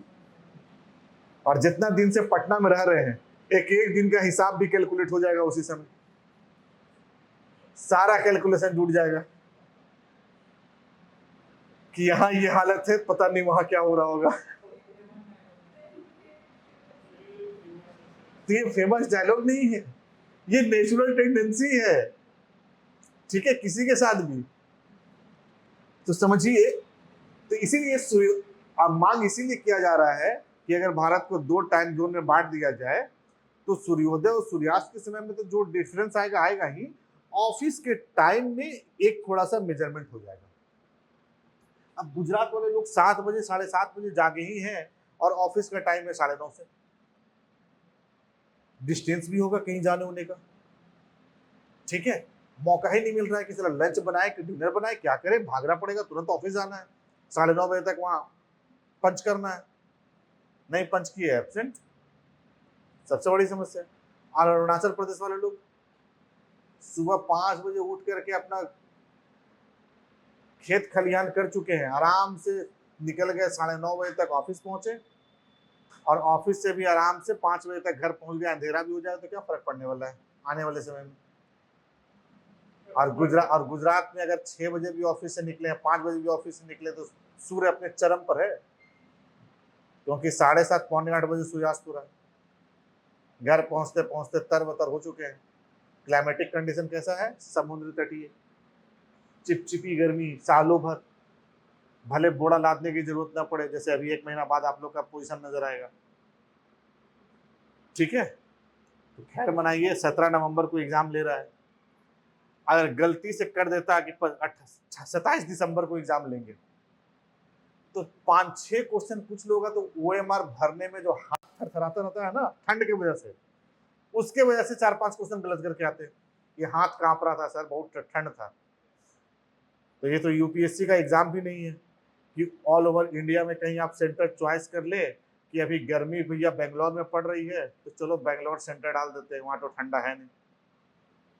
बिहार में ऐसा कोई एरिया है भी नहीं, फिर भी 17 नवंबर को ले रहा है, तो अच्छा डेट दिया है। तो ये 7 हो गया आंसर। नेक्स्ट पर हम लोग आते हैं। भारत का सुदूरस्थ दक्षिणी बिंदु, साउदर्न मोस्ट पॉइंट, याद रखिएगा, साउदर्न मोस्ट पॉइंट। केवल पूछा होता साउदर्न, मोस्ट हटा दिया होता, तो साउदर्न पॉइंट हो जाता कन्याकुमारी, और सुदूरस्थ के जगह केवल दक्षिणी लगा होता। पर जब सुदूरस्थ लग गया, फार अवे या साउदर्न मोस्ट पॉइंट, तब आपका हो गया इंदिरा पॉइंट। इंदिरा पॉइंट है कहां? कौन सा निकोबार में? बड़ा निकोबार, छोटा निकोबार, लघु निकोबार, बहुत सारा है। ग्रेट निकोबार में ये भी क्वेश्चन पूछा जा चुका है, ठीक है तो उसी का हिस्सा सारा, पर ये भी क्वेश्चन पूछे जा चुके हैं। आइलैंड वाला आपने तो पढ़ा तो दिए थे इस बार पूरा डिटेल में, एकदम इस बार तो द्वीप भी पढ़ा दिए तुम लोगों को डिटेल में। भारत का सुदूरस्थ दक्षिणी बिंदु, ठीक है। आइए नेक्स्ट क्वेश्चन पर हम लोग चलते हैं। भारत के राज्यों का निम्नलिखित में से कौन सा एक युग्म यानी जोड़ा, पेयर, सबसे पूर्वी और सबसे पश्चिमी राज्यों को इंगित करता है? ये सबसे चूरन वाला क्वेश्चन है, और वो भी पूछा कौन है देखो। इससे चूरन कुछ नहीं हो सकता क्वेश्चन में। इसलिए हम बार बार बोल रहे हैं कि यूपीएससी का एग्जाम हो, बीपीएससी का एग्जाम हो, कुछ क्वेश्चन तो एकदम आसान दिए जाएंगे और प्रयास ये करना है कि वो आसान क्वेश्चन किसी हालत में गलत ना हो सकता है ये भी पूछ ले कि बिहार की राजधानी अरुणाचल प्रदेश। अच्छा आंसर बता रहे थे, अरुणाचल प्रदेश और गुजरात, डी इसका आंसर है। ठीक है, तो इस बार का ध्यान रखिएगा, कई बार बहुत आसान, जैसे पिछली बार पूछा था ना बिहार का क्षेत्रफल, लोग समझ ही नहीं पा रहे थे कि इतना आसान क्यों पूछ लिया, और कई लोग गलत करके आए। लगता है लास्ट में कुछ क्षेत्र उतार चढ़ाव हो गया है, देव दिया होगा या कहीं से ले लिया होगा, और 5-6 गांव का आदान प्रदान किया गया था यूपी के साथ। पर जब स्टेट में आदान प्रदान होता है तो बराबर पे होता है, दोनों साइड बराबर से, ना आपके क्षेत्रफल में कोई अंतर आया ना हमारे क्षेत्रफल में कोई अंतर आया। पर दर्पण में पढ़े तो थे कि यूपी के साथ कुछ गांव आदान प्रदान किए गए हैं, पर क्षेत्रफल में कोई अंतर उसके बाद भी नहीं आया। वेस्ट बंगाल के साथ तो बहुत पहले हुआ है, पुरुलिया वाला। वेस्ट बंगाल के साथ हुआ है हमको लगता है 1957-58 में। हाल फिलहाल में कहाँ हुआ है, 2023 में हुआ है यूपी के साथ, 4-5 गांव जो थे। चलिए ये भी हो गया। नेक्स्ट क्वेश्चन पे हम लोग आते हैं। नेक्स्ट क्वेश्चन है निम्नलिखित कथनों पर विचार कीजिए। चलिए फिर से विचार करना है भाई, और विचार करने के दरमियान में यहाँ पर स्टेटमेंट में आ जाइए कि इन कथनों में से कौन सा कथन सही है। राउंड कर दीजिए एकदम कि फोकस रहे। पूछा गया है असम भूटान तथा बांग्लादेश की सीमाओं से लगा है, स्टेटमेंट सही है या गलत? असम भूटान तथा बांग्लादेश दोनों को स्पर्श करता है, करता है, इसलिए बोलते हैं एटलस देखा करो। पश्चिम बंगाल भूटान तथा नेपाल की सीमा को स्पर्श करता है, करता है? पश्चिम बंगाल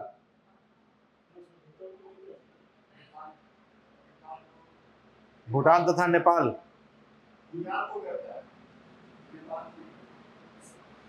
ये भी करता है। जरा एटलस निकालो और देखो, मिजोरम बांग्लादेश तथा म्यांमार की सीमाओं को स्पर्श करता है, करता है, ये भी करता है। इसका आंसर है 1 2 3, तीनों सही है। किया, इसीलिए भारत पढ़ाए थे तो इतना डिटेल में पढ़ाए थे। तो मेन समस्या होता है कि आप लोग एटलस लेते नहीं है ना, और आज ज्योग्राफी का क्लास था, एटलस लेकर के आते तो ये सब चीज़ों को अभी आप टिक मार्क कर सकते थे। अब ये सब बताने वाली चीज़ें तो है नहीं कि एटलस लेकर के आना है। तुरंत अभी एटलस पे ये लोकेशन निकालते, तुरंत एटलस को देखते, तो यही सब आपके क्या कहा जाए, मेमोरी को डेवलप करता है। कई क्षेत्र जो विजुअलाइज है वो दिमाग में रहता है। जाकर के मैप में देख लीजिएगा, असम भूटान बांग्लादेश, पश्चिम बंगाल भूटान नेपाल, और मिजोरम बांग्लादेश और म्यांमार। क्या हुआ, तुम लोगों को नहीं मिला? चलिए नेक्स्ट क्वेश्चन पे हम लोग आते हैं।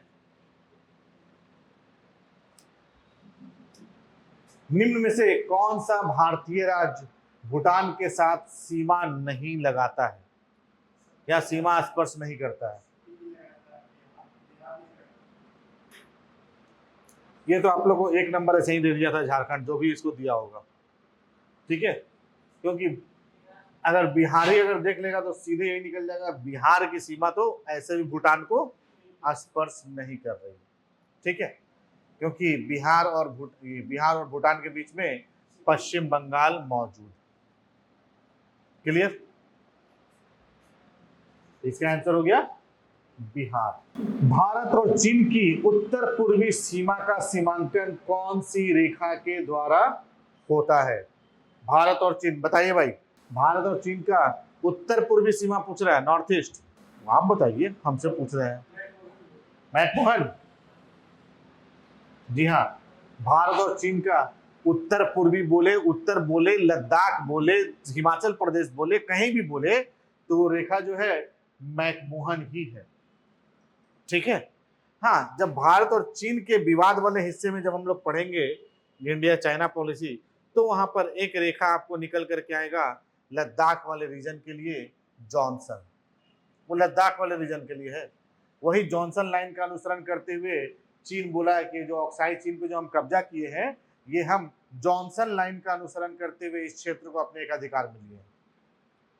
ठीक है, पर पूरा का पूरा एरिया मैकमोहन, मैकमोहन, सब मैकमोहन।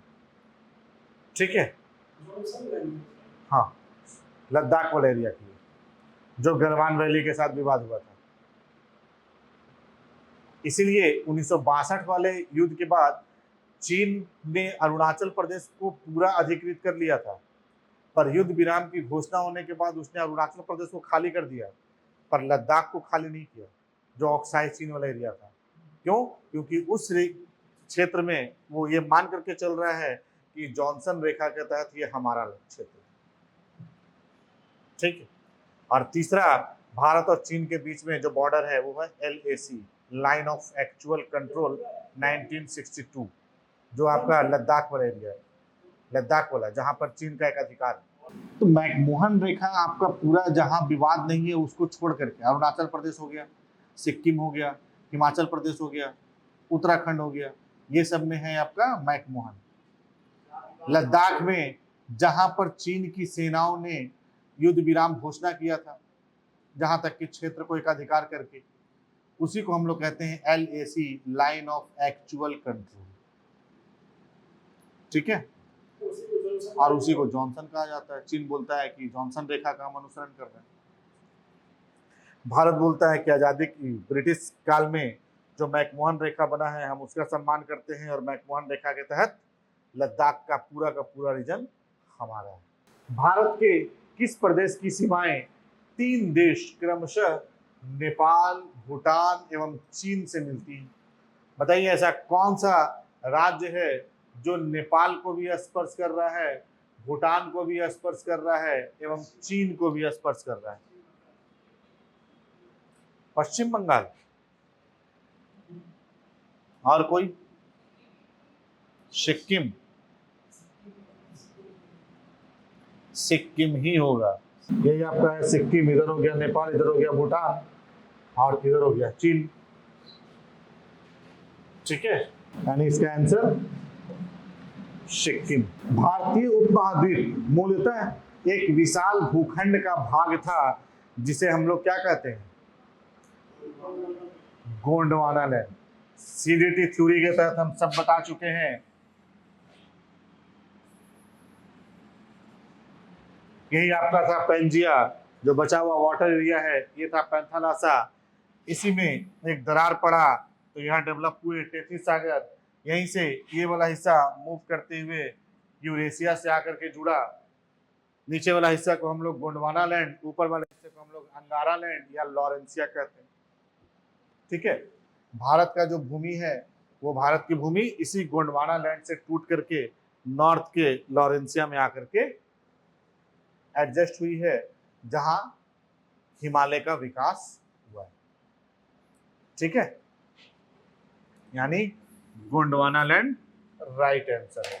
भारत में भू आकारों की संरचना के संदर्भ में निम्नलिखित कथनों पर विचार कीजिए, मनन कीजिए, सब वही कहानी है। ठीक है, भारत में भू आकार की रचना के संबंध में निम्नलिखित कथनों का मनन कीजिए। तो क्वेश्चन नंबर 17, और देख लीजिए इसे पूछा क्या जा रहा है, इन कथनों में से कौन सा कथन सही है? ट्रू स्टेटमेंट पूछा गया है। ठीक, क्या? अच्छा, समभिन्नति। समभिन्नति को सिंक्लाइन कहा जाता है।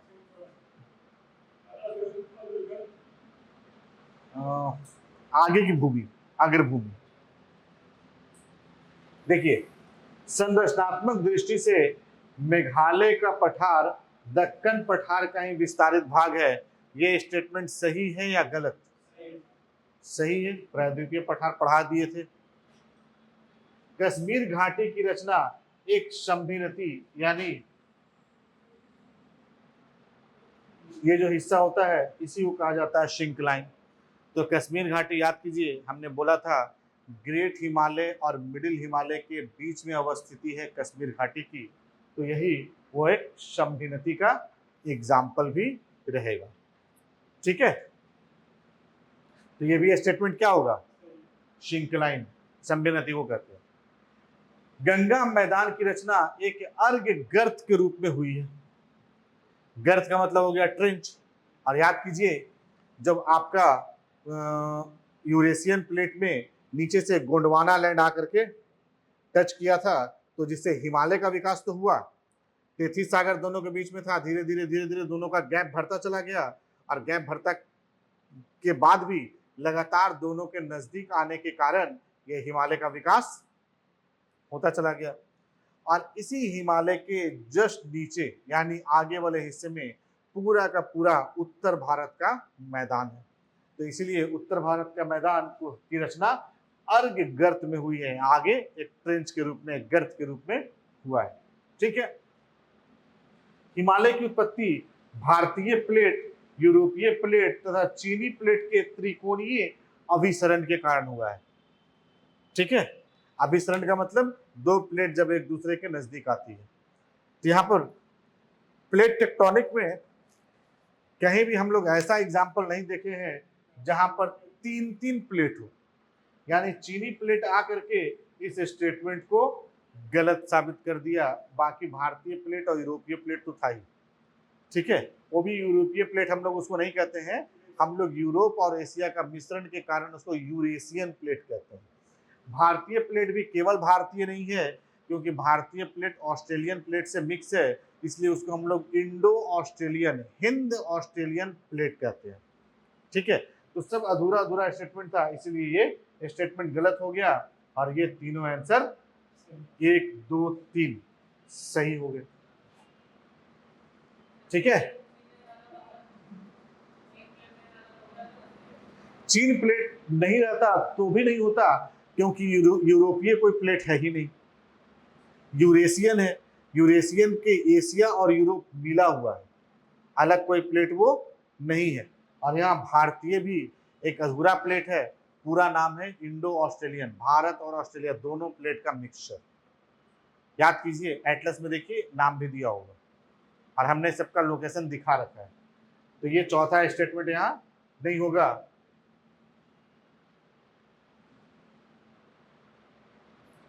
चलिए, हो गया 17 नंबर, आगे बढ़े। सही पूछा गया तो 1 2 3 आपका ए ऑप्शन में 1 2 3 है। नेक्स्ट, निम्न में से कौन सा कथन असत्य है? फॉल्स, गलत स्टेटमेंट आपसे पूछे गए। ठीक है, तो निम्नलिखित में से कौन सा कथन असत्य है? तो भौमिकीय दृष्टि से, भौमिकीय मतलब फिजिकली दृष्टि से प्रायद्वीपीय क्षेत्र भारत का सबसे प्राचीन भाग है। यह स्टेटमेंट सही है या गलत है? सही है। हिमालय विश्व में सबसे नवीन वलित पर्वतों को प्रदर्शित करता है। स्टेटमेंट सही है या गलत है? सही है, अभी तक इसका निर्माण चल ही रहा है। ठीक है, भारत के पश्चिमी समुद्र तट का निर्माण नदियों की जमाव क्रिया के द्वारा हुआ है। ठीक है, स्टेटमेंट है भारत के पश्चिमी समुद्र तट का निर्माण नदियों की जमाव क्रिया के द्वारा हुआ है। स्टेटमेंट सही है या गलत है? गलत है। भारत में गोंडवाना लैंड में कोयले का बड़ा भंडार मौजूद है। यह भी सही है। पश्चिमी तट पर गिरने वाली जो अधिकांश नदियां हैं, वो सारी अधिकांश नदियां एस्चुअरी का निर्माण करती हैं, डेल्टा का निर्माण नहीं करती हैं। जैसे बे ऑफ बंगाल में जब गंगा नदी गिरती है तो यहाँ पर वो डेल्टा बनाती है, सुंदरबन का डेल्टा के नाम से हम उसे जानते हैं। और याद कीजिए, पश्चिमी घाट, पश्चिम की ओर गिरने वाली नदी में नर्मदा, ताप्ती, इसके अलावा माही और लूनी भी है। परंतु ये अरब सागर तक पहुंचती भी नहीं है। राजस्थान के ही जो रण का मैदान है उसी में वो समाप्त हो जाती है। और ये दोनों नदियां भी आपके अरावली वाले रीजन से निकलती है, जहां पर भी भरपूर मात्रा में पानी की मौजूदगी भी नहीं है। ठीक है, तो ये उसके अलावा बहुत सारी और भी छोटी छोटी नदियां हैं, भरतपुंजा है, पेरियार है, ये सब भी नदियां हैं, पर सब छोटी छोटी नदियां हैं जिनके पास सेडिमेंट न मात्र के बराबर, जिसके कारण पश्चिमी भाग कहाँ गया, पश्चिमी समुद्र तट का निर्माण नदियों की जमा क्रिया द्वारा हुआ है तो हुआ ही नहीं। ठीक है, एस्चुअरी और डेल्टा में अंतर ये होता है कि एस्चुअरी का मतलब होता है जिसका मुहाना साफ सुथरा है। ठीक है, जहां पर नदियां समुद्र में गिर रही हैं वहां पर उन नदियों के पास समुद्र में डालने के लिए कुछ भी सेडिमेंट है ही नहीं। ठीक है, और दूसरा कि उस एरिया में ज्वार भी आते रहते हैं, तो जो 100 ग्राम डाला भी था उसको भी ज्वार आया और लेकर के चला गया। अगर यही बड़ी मात्रा में वहां पर वो सेडिमेंट को डाल के रखता तो ज्वार आता, परंतु उसके कुछ हिस्सों को लेकर के जाता है, जैसे पश्चिम बंगाल वाले हिस्से में गंगा अपने साथ बहुत बड़ी मात्रा में सेडिमेंट लेकर के जाती है। ज्वार वहां भी आ रहे हैं पर उस ज्वार में बहुत थोड़ी सी मात्रा बह रही है, पर पश्चिम घाट पे या पश्चिमी तट पे जो ज्वार आ रहे हैं उस ज्वार में नर्मदा, ताप्ती, ये सारी जो नदियां जिनके पास सेडिमेंट है भी नहीं। सेडिमेंट नहीं होने का रीजन भी है कि ये दोनों नदियां पठार के बीच से होकर के बहती हैं। विंध्याचल और सतपुड़ा, इन दोनों के बीच से गई नर्मदा, सतपुड़ा और अजंता ये दोनों के बीच से गई ताप्ती। यानी सतपुड़ा इस रूप में होगा, ऐसे इधर से नर्मदा जा रही है, इधर से ताप्ती जा रही है। ठीक है, क्लियर? तो इसका आंसर क्या हो गया? सी। आपसे पूछा क्या गया था? अशक्त। क्लियर? केरल का कुट्टानाड एक झील है, किस लिए प्रसिद्ध है भाई? कुट्टानाड। पहली बार सुन रहा है? बताइए जरा, सोचिए। क्वेश्चन नंबर 19 पर केरल का कुट्टानाड प्रसिद्ध है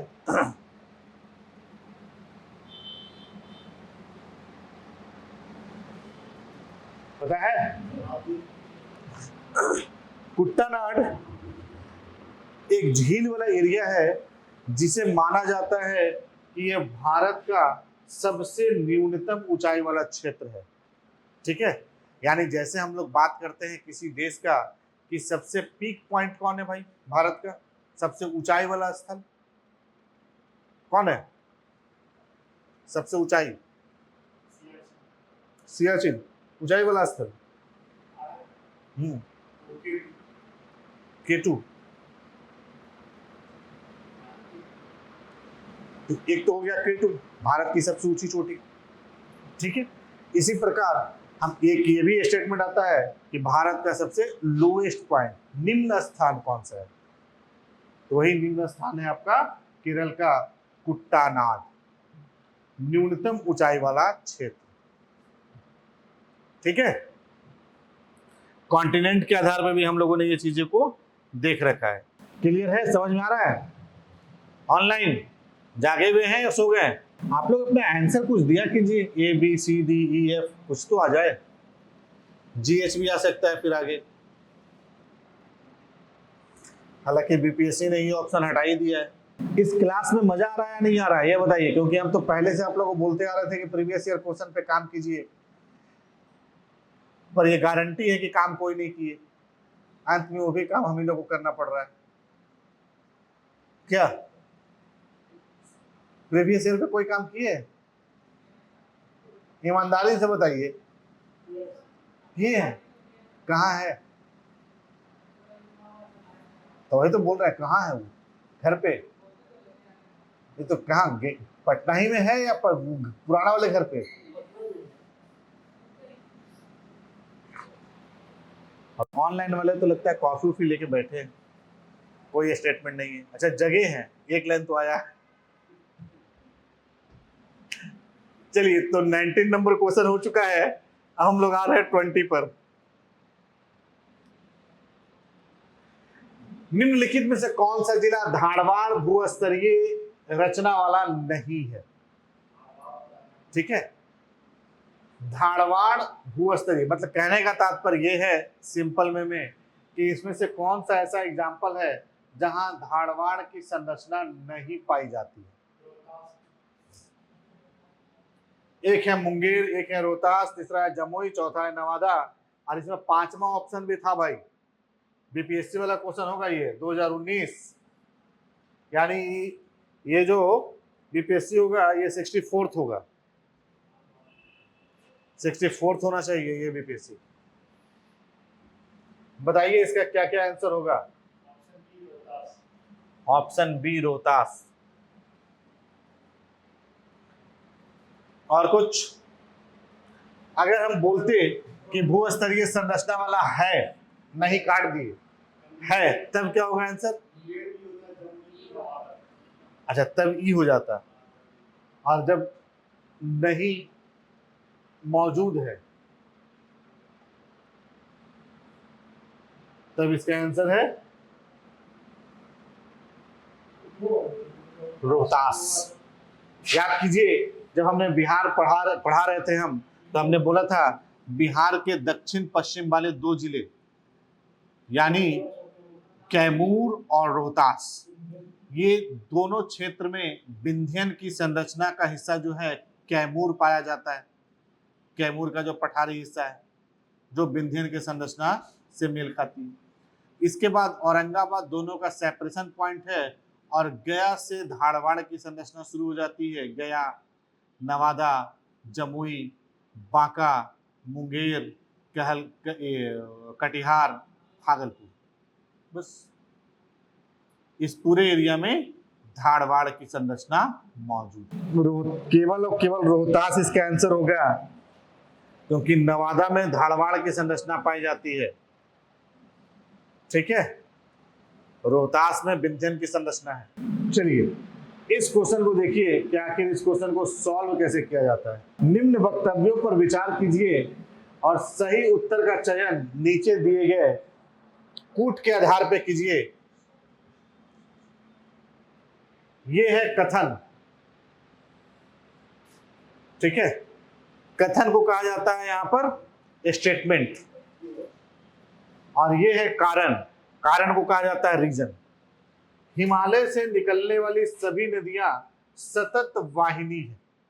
सतत वाहिनी का मतलब कि हमेशा पानी उसमें बहता रहता है। तो हिमालय से निकलने वाली नदी की विशेषता है सतत वाहिनी है। कारण में दे रहा है हिमालय अपनी वर्षा का अधिकांश दक्षिणी पश्चिमी मानसून से प्राप्त करता है। ठीक है, हिमालय अपनी वर्षा का अधिकांश हिस्सा दक्षिणी पश्चिमी मानसून से प्राप्त करता है। तो इसका आंसर क्या होना चाहिए? अभी भी आराम से सोचिए। देखिए इस क्वेश्चन को सॉल्व करने का तरीका क्या है कि हिमालय से निकलने वाली सभी नदियां सतत वाहिनी है, इसके आगे लगा दीजिए क्योंकि। ठीक है, क्योंकि हिमालय अपनी वर्षा का अधिकांश दक्षिणी पश्चिमी मानसून से प्राप्त करता है। ये स्टेटमेंट क्योंकि जोड़ने के बाद सही हो रहा है। ठीक है, अब इसको भी हटा दीजिए, क्योंकि जोड़ने के बाद सही नहीं हुआ। अगर आप ये प्रूफ कर चुके हैं कि दोनों स्टेटमेंट सही है या गलत है, तो ये तभी होगा जब आपको ये पता है कि दोनों स्टेटमेंट सही है। ठीक है, अब फिर से आइए, हिमालय से निकलने वाली सभी नदियां सतत वाहिनी है, इसीलिए हिमालय अपनी वर्षा का अधिकांश दक्षिणी पश्चिमी मानसून से प्राप्त करता है। मैच खा रहा है, लाइन बन रहा है, सेंटेंस फॉर्मेशन हो रहा है? नहीं हो रहा है। इसको भी हटा दीजिए। यानी ये दोनों स्टेटमेंट तो सही है, परंतु ये दोनों एक दूसरे की व्याख्या नहीं कर रहा है। हिमालय से निकलने वाली सभी नदियां सतत वाहिनी तो है, पर सतत वाहिनी वो इसलिए है कि ये ग्लेशियर के पिघलने से बन रही है। ठीक है, सतत वाहिनी इसलिए नहीं है कि दक्षिणी पश्चिमी मानसून से इनको बारिश मिल जा रहा है और नदी में पानी भरपूर मात्रा में आ जा रहा है। हालांकि हिमालय को सर्वाधिक वर्षा भी इसी दक्षिणी पश्चिमी मानसून से मिलती है। ठीक है, पूरा का पूरा हिमालय रीजन में भी बारिश होता है। आपका उत्तराखंड में जबरदस्त बारिश था, हिमाचल प्रदेश में जबरदस्त बारिश था, बादल फटने वाली समस्या हो रही थी। ठीक है, ऐसा ही समस्या आपका लद्दाख जम्मू कश्मीर के दक्षिण वाले रीजन में भी, जहां तक बर्फीला क्षेत्र नहीं है उस एरिया तक भी मौजूद है। तो ये अपने आप में सही है और ये अपने आप में सही है कि हिमालय अपनी वर्षा का अधिकांश दक्षिणी पश्चिमी मानसून से प्राप्त करता है। पर ये दक्षिणी पश्चिमी मानसून ये रीजन नहीं है कि यहाँ की नदियां सतत वाहिनी है। ठीक है, दक्षिणी पश्चिमी मानसून से वर्षा प्राप्त हो रहा है, पर हिमालय की सतत वाहिनी होने के लिए जिम्मेवार कौन है? हिमालय में मौजूद ग्लेशियर, जिसके पिघलने से यहाँ पर सालों भर पानी रहती है।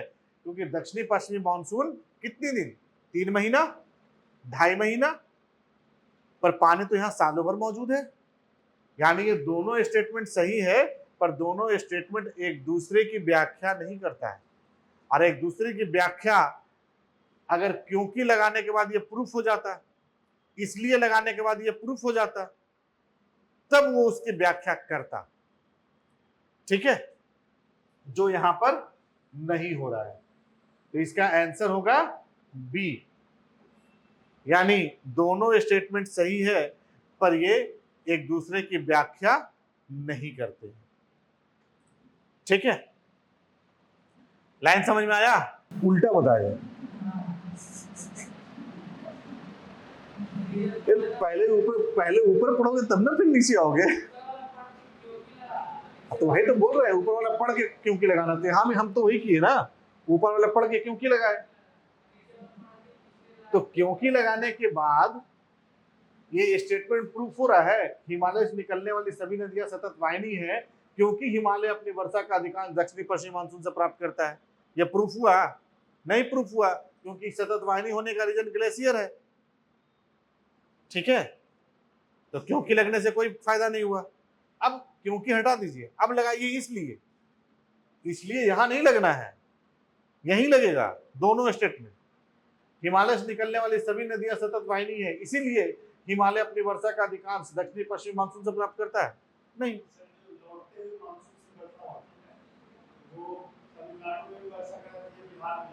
हाँ, हिमालय में भी कराती है, पर हिमालय को अधिकांश वर्षा तो इसी से मिल रही है ना, दक्षिणी पश्चिमी मानसून से। लौटता हुआ मानसून से वर्षा हो रहा है, पर कम हो रहा है। बिहार में अभी वर्षा हुआ लगभग 1 महीना, 3 महीने के टेन्यूर में। मतलब एग्जाम्पल मान लीजिए कि 3 महीना आपका वर्षा ऋतु है ना भाई, 3 महीने मतलब 90 दिन में आपके पास बारिश हुआ 50 दिन, आपका पूरा मानसूनी सीजन चला। पर लौटता हुआ मानसून जो नवंबर से शुरू होगा, इस लौटता हुआ मानसून से बिहार में कितनी बारिश होती है? मुश्किल से 2-3 दिन, 4 दिन, 5 दिन। जी हाँ, उसका डायरेक्शन भी चेंज हो जाएगा, उत्तर पश्चिम, नॉर्थ वेस्ट। नॉर्थ ईस्ट वो तब होता है जब वो लौटते हुए बिहार क्रॉस करते हुए पश्चिम बंगाल क्रॉस करते हुए फिर से बंगाल की खाड़ी में आया। अब बंगाल की खाड़ी में आया तो ये इसी मूव करते हुए पहुंचा तमिलनाडु। अब तमिलनाडु के संदर्भ में इसका डायरेक्शन देखिए, अलग अलग एरिया में डायरेक्शन के आधार पर आपको देखना है।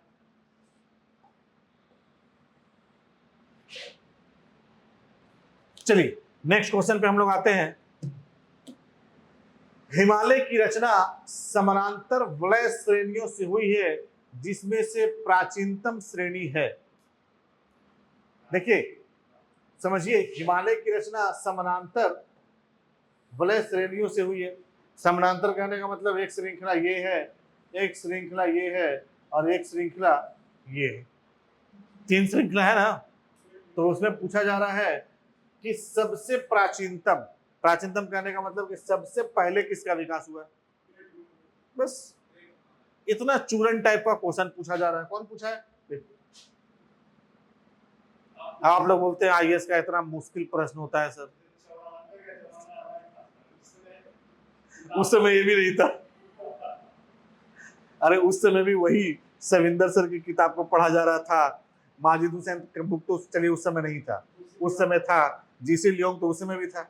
चतुर्भुज मेमोरिया उस समय के सबसे फेमस राइटर थे। इन्हीं का आता था भारत का भौतिक विभाजन।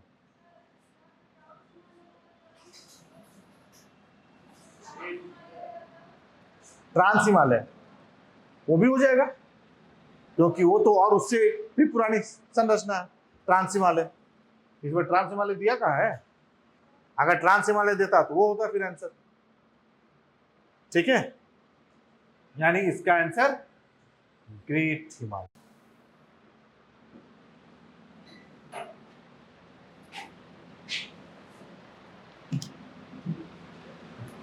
अब आइए नेक्स्ट पर हम लोग आते हैं। उत्तर भारत में उप हिमालय क्षेत्र के सहारे फैले समतल मैदान को क्या कहा जाता है? ध्यान से, उत्तर भारत में उप हिमालय क्षेत्र के सहारे फैले समतल मैदान को क्या कहा जाता है? वो आप समझिए, हमसे क्या पूछ रहे हैं? आप बता रहे हैं कि हमसे पूछ रहे हैं। देखिए, जिस स्टेटमेंट में आपको बिल्कुल आइडिया ना हो, आपका एग्जाम नेगेटिव मार्किंग है, आराम से दंडवत प्रणाम कीजिए और आगे बढ़ जाइए। कोई टॉस करने की जरूरत नहीं है, या कोई हनुमान जी को याद करने की जरूरत नहीं है। हनुमान जी को भी नहीं पता है, समस्या ये है। ठीक है, क्योंकि हनुमान जी कभी सिविल सर्विसेज की तैयारी नहीं किए हैं, ऐसे ही वो पहाड़ उठा लिए थे, उनको तैयारी करने की जरूरत भी नहीं है। हाँ, लास्टली अगर आपको अपना सिक्स सेंस पे कुछ भरोसा लगता है कि अगर हम 10 क्वेश्चन बना रहे हैं तो 10 में से मेरा 8 सही हो जाता है, गेस मारते हैं तब, तो इस आधार पे आप अपने आप को चेक कर सकते हैं। पर मेरा सुझाव ये रहेगा कि जिस क्वेश्चन के बारे में आपको कोई आइडिया नहीं है, आराम से नेगेटिव मार्किंग का एग्जाम है, हम नेगेटिव मार्किंग लेना कोई आवश्यक नहीं है। उस क्वेश्चन को छोड़ दीजिए, आगे बढ़ जाइए।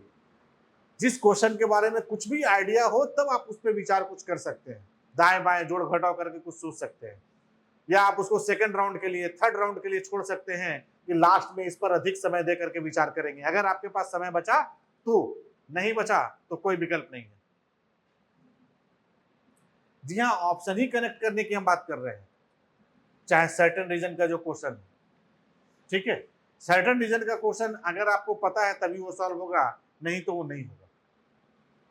ठीक है, क्योंकि उसका ऑप्शन बड़े खतरनाक खतरनाक होते हैं।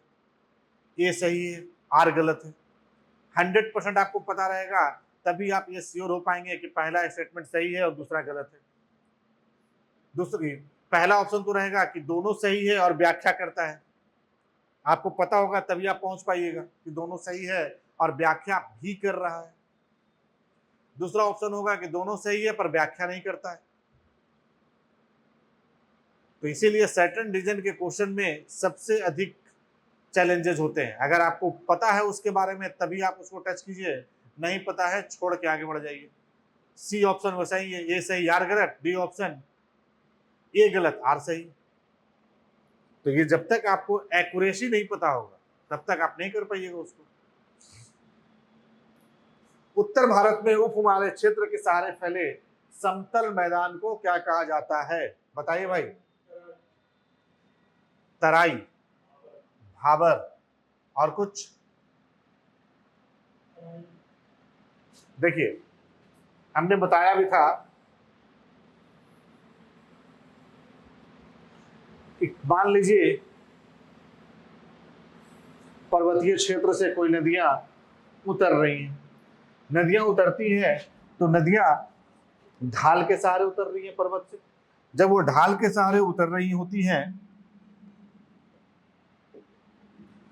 तो शुरुआत में जैसे ही वो पहली बार मैदान में प्रवेश करती हैं या मैदानी क्षेत्र में पहुंचती हैं, जैसे अगर हम गंगा नदी की बात करें तो गंगा नदी पहली बार हरिद्वार में प्रवेश कर रही है मैदान में। मैदान हरिद्वार से पहले जब वो ऋषिकेश में होती है तो वो ढाल पर है।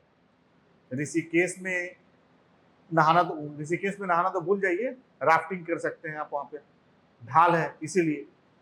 इवन कि हरिद्वार में भी जो हर की पौड़ी जहाँ पर आप स्नान वगैरह करते हैं या जहाँ पर आरती होता है, उसमें भी पानी का फ्लो देखिए इतना अधिक होता है कि आपका पैर वहां पर रुक नहीं पाता है। ठीक है, क्यों? क्योंकि पानी को वहां पर डाइवर्ट करके लाया गया है। मेन धारा जो गंगा की है वो आपको हरिद्वार के लगभग बीचों बीच से गुजरती हुई नजर आएगी। तो जो अपने साथ ये लेकर के आ रही है, इसमें बड़े बड़े सेडिमेंट बोल्डर होते हैं, ठीक है, जिनको हम बड़े चट्टान या बड़ा संरचना कहते हैं, ठीक है। अब ये जो बड़े बोल्डर वो अपने साथ लेकर के आई है, पानी यहां भी बह रहा है पर इन बोल्डरों के बीच में से होकर के बह रहे हैं, ठीक है, क्योंकि चट्टानी संरचना बड़ी है। पानी ये जो आ रही है इनके बीच में से ऐसे ऐसे जहां पर मौका मिल रहा है वहां से वो बहते हुए निकल रही है, ऐसे जहां से भी मौका मिल रहा है। अगर रजरप्पा कभी गए होंगे तो रजरप्पा मंदिर के तट पे जो नदी बह रही है भैरवी, ठीक है, भले अभी उसमें जितना भी आपको बाढ़ वगैरह मौसम नजर आया वो छोड़ दीजिए, नॉर्मल कंडीशन की आप बात कीजिए।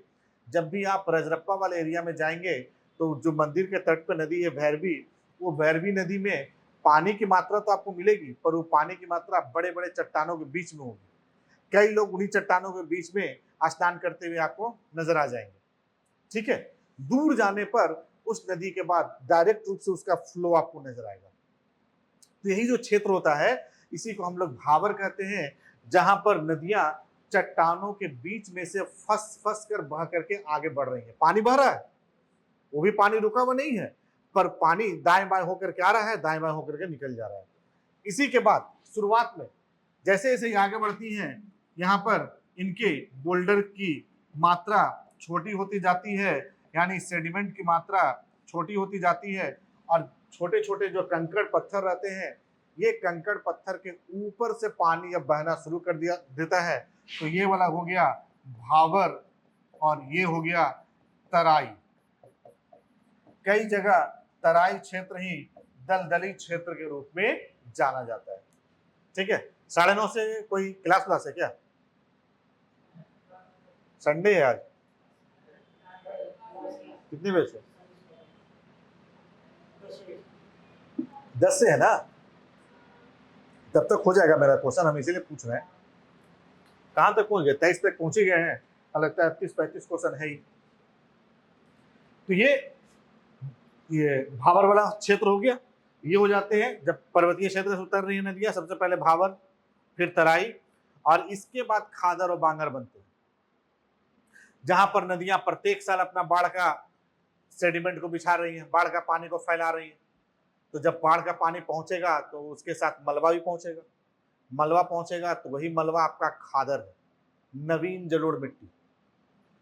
और जहां पर 2-4 साल में एक आध बार नदी का पानी पहुंच रहा है, यानी 3 साल नहीं पहुंचा, तो पुरानी मिट्टी हो गई।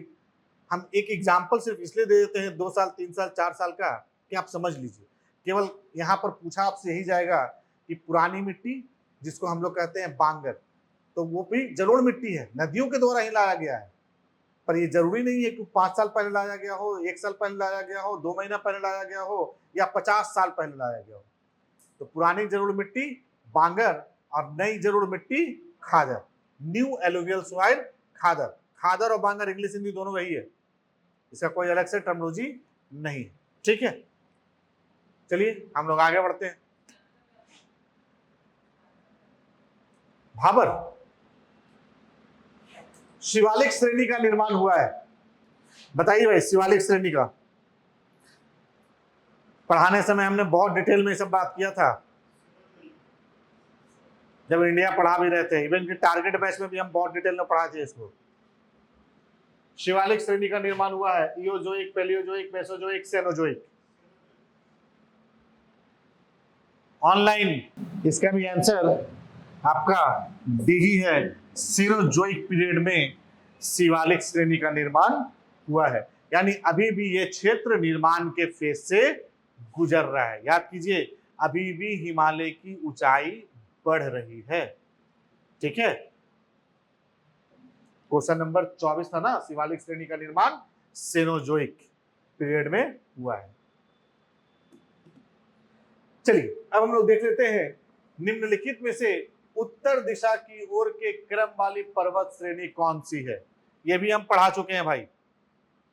आज के क्लास में ऐसा कोई क्वेश्चन आपको नजर नहीं आया होगा जिसको हमने क्लासरूम में डिस्कस ना किया हो। टॉपिक में क्वेश्चन वहां पे हमने डिस्कस नहीं किया है, टॉपिक में हर एक चीजों को हमने डिस्कस कर रखा है, इवन इसको भी डिस्कस किया है। निम्नलिखित में से उत्तर दिशा की ओर की क्रम वाली पर्वत श्रेणी कौन सी है? उत्तर दिशा की ओर क्रम वाली यानी आपको नीचे से ऊपर की ओर जाना है, ठीक है, सबसे साउथ और ये सबसे नॉर्थ। अब आप सोचिए कि इसका आंसर क्या होगा। बी। कितने लोग हैं भैया बी के साथ? अच्छा, मेजोरिटी में सबको पता है। सबसे साउथ में जो श्रृंखला है ये पीर पंजाल की है, जम्मू कश्मीर वाले एरिया में। पीर पंजाल से जस्ट ऊपर हम पहुंचते हैं तो हमें जॉस्कर मिलता है, लद्दाख वाले रीजन में। जॉस्कर के ऊपर हमें मिल जाता है लद्दाख, और लद्दाख के ऊपर हमें मिलता है काराकोरम, ठीक है। अगर उल्टा पूछा होता तो ऊपर से नीचे उतर जाते, ठीक है। तो इसका आंसर 25 का बी है, बी फॉर बॉम्बे। अब आते हैं हम लोग 26 पर। उत्पत्ति की दृष्टि से निम्न पर्वत श्रेणियों में से सबसे नवीनतम पर्वत श्रेणी कौन सी है? सोच लीजिए, निम्न पर्वत श्रेणियों में से सबसे नवीनतम पर्वत श्रेणी कौन सी है? पहला ऑप्शन है अजंता, दूसरा पालकोंडा, तीसरा कैमूर और चौथा पटकाई। पटकाई या पटकोई, बात वही है। बताइए भाई इसका आंसर क्या होगा? Online, offline? ऑफलाइन तो यहाँ कुछ कुछ बता रहे हैं, बाकी ऑनलाइन वाले पटकोई। क्यों बताइए? हिमालयन रेंज का हिस्सा है, ठीक है। अजंता, पालकोंडा ये दोनों हो गया पेनिनसुलर इंडिया, प्रायद्वीपीय भारत वाला। कैमूर हो गया विंध्याचल का हिस्सा। तो बचा पटकोई जो हिमालय की श्रृंखला है और सबसे नवीनतम पूछा जा रहा है। तो हिमालय सबसे नवीन पर्वत श्रृंखला है और सबसे नवीन पर्वत श्रृंखला है तो पटकोई श्रृंखला कैसी होगी? उसी का हिस्सा है, सबसे नवीन पटकोई बुम की श्रृंखला जिसकी हम बात किए थे। आप इसी में बरेल को भी देख सकते हैं, आप इसी में डाफला, मिस्मी, अभोर सारा है। दक्कन बहुत पुराना है।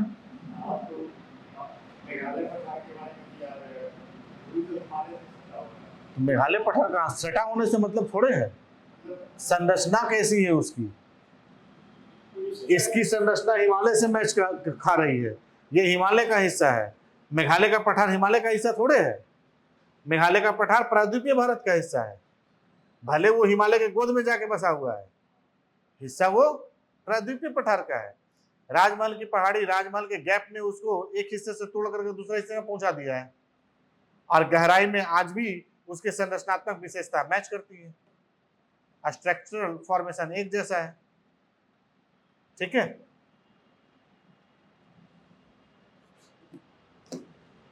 अब आते हैं हम लोग अटल टनल पर। अटल टनल से संबंधित निम्नलिखित कथनों पर विचार कीजिए, इनमें कौन सा सही है? शुरुआत में ही बता दिए भैया, सही को राउंड कीजिए और उसके बाद सॉल्व करना शुरू कीजिए। अटल टनल के बारे में, इसका निर्माण सीमा सड़क संगठन द्वारा किया गया है, BRO, बॉर्डर रोड ऑर्गेनाइजेशन। सही है गलत है? सही है। यह मनाली और लाहौल स्पीति घाटी को जोड़ता है, मनाली और लाहौल स्पीति घाटी को जोड़ता है, जी हाँ जोड़ता है, सही है। यह हिमालय के पीर पंजाल पर्वत श्रृंखला के मध्य में अवस्थित है। पीर पंजाल में है या किसी और में है? पीर पंजाल में है। यह भारत के लिए सामरिक दृष्टि से महत्वपूर्ण सड़क है या केंद्र है, स्ट्रेटजिक, ठीक है, स्ट्रेटजिक लोकेशन है। तुरंत जम्मू कश्मीर में पहुंचने के लिए, हिमाचल प्रदेश के एरिया में पहुंचने के लिए हम इसी टनल का इस्तेमाल करेंगे, पहुंच जाएंगे। सड़कें हमने इसलिए डेवलप कर रखा है बॉर्डर एरिया में, और उसी के लिए तो हम बना ही रखे हैं पूरा का पूरा ऑर्गेनाइजेशन, सड़क सीमा सड़क संगठन बीआरओ। बीआरओ का काम ही है बॉर्डर एरिया में रोड बनाना, पुल बनाना, यानी बॉर्डर तक हमारी सेना की पहुंच को सुनिश्चित करना, और यही हमारा होता है सामरिक दृष्टिकोण, स्ट्रेटेजिक विजन। तो इसका आंसर क्या हो जाएगा? डी, 1 2 3 4 पूछा गया क्या? सही। पीर पंजाल ऑलरेडी जम्मू कश्मीर के ही एरिया में, ठीक है। कश्मीर घाटी अवस्थित है, अभी भी एक इससे रिलेटेड क्वेश्चन था, पहले हम बात कर चुके हैं इससे रिलेटेड क्वेश्चन पे। कश्मीर घाटी अवस्थित है, हमने भी बोला था एक श्रृंखला, दूसरी श्रृंखला, तीसरी श्रृंखला। कश्मीर घाटी का जो पोजीशन था वो ग्रेट हिमालय और मिडिल हिमालय के बीच में है। ये पीर पंजाल इसी मिडिल हिमालय का हिस्सा है। एक और तो आपको ग्रेट हिमालय दे ही रखा है हिमाद्री, ग्रेट हिमालय को ही हम लोग हिमाद्री भी कहते हैं। और ऐसा कोई ऑप्शन है? कोई नहीं। कांगड़ा, धौलाधर ये और नीचे है। महाभारत नेपाल में है, पीर पंजाल और महाभारत पॉसिबल ही नहीं है दोनों को एक होना। तो हिमाद्री पर्वत श्रेणी और पीर पंजाल के मध्य में कश्मीर घाटी और काठमांडू घाटी भी आपको इसी पोजीशन में नजर आएगी। निम्नलिखित कथनों पर विचार कीजिए, ठीक है। भारत में हिमालय केवल 5 राज्यों में फैला हुआ है। यह स्टेटमेंट सही है या गलत है? यहां पूछा भी क्या जा रहा है, उपयुक्त कथनों में से कौन सा कथन सही है, ट्रू चाहिए। तो भारत में हिमालय 5 राज्य में है, स्टेटमेंट गलत है। ये कहां से आ गया? बैठ गया। पश्चिमी घाट केवल 5 राज्यों में फैले हुए हैं। सोचिए जरा पश्चिमी घाट के बारे में। शुरुआत कहां से हो रहा है? गुजरात हो गए, महाराष्ट्र हो गए, गोवा, फिर बचे आपके कर्नाटक, केरल और साथ ही साथ तमिलनाडु। 6 हो गए। ये भी स्टेटमेंट गलत। पुलिकट झील केवल 2 राज्यों में फैली हुई है। यह स्टेटमेंट सही है। पुलिकट झील 2 राज्यों में फैली हुई है। आंसर इसका क्या हो जाएंगे? केवल और केवल बी, केवल 3, यही सही है। ये दोनों तो ऑलरेडी कट चुका है, ठीक है। क्या हिमालय लगभग 11 राज्य मिलेगा। लद्दाख, जम्मू, ठीक है, ये हो गए हाँ यूनियन टेरिटरी के रूप में। अब आ जाइए हिमाचल प्रदेश, उत्तराखंड, ठीक है, सिक्किम, अरुणाचल प्रदेश, नागालैंड, मिजोरम, मणिपुर, त्रिपुरा, इवन यहां तक तो बड़ी इवन पश्चिम बंगाल, दार्जिलिंग, ये पूरा का पूरा हिमालय रीजन है। इसके अलावा हिमालय का ही जो हिस्सा है शिवालिक, इसी शिवालिक के हिस्से यूपी में भी मौजूद हैं। ढूंढवा और रामगढ़ यूपी वाले एरिया में, गोरखपुर वाले एरिया में मौजूद है। बिहार में अगर उसको मान ले तो सोमेश्वर श्रेणी, ठीक है। तो इतने राज्य में तो हिमालय के डायरेक्ट शाखाएं आपको मिल रही है, ठीक है। हो गया क्लियर? पर बिहार और यूपी को अगर आप छोड़ के भी चलते हैं फिर भी आपके पास ये वाला आंसर तो गलत ही होगा। मिजोरम नहीं, मेघालय। तो हम मेघालय का नाम कहाँ लिए हैं?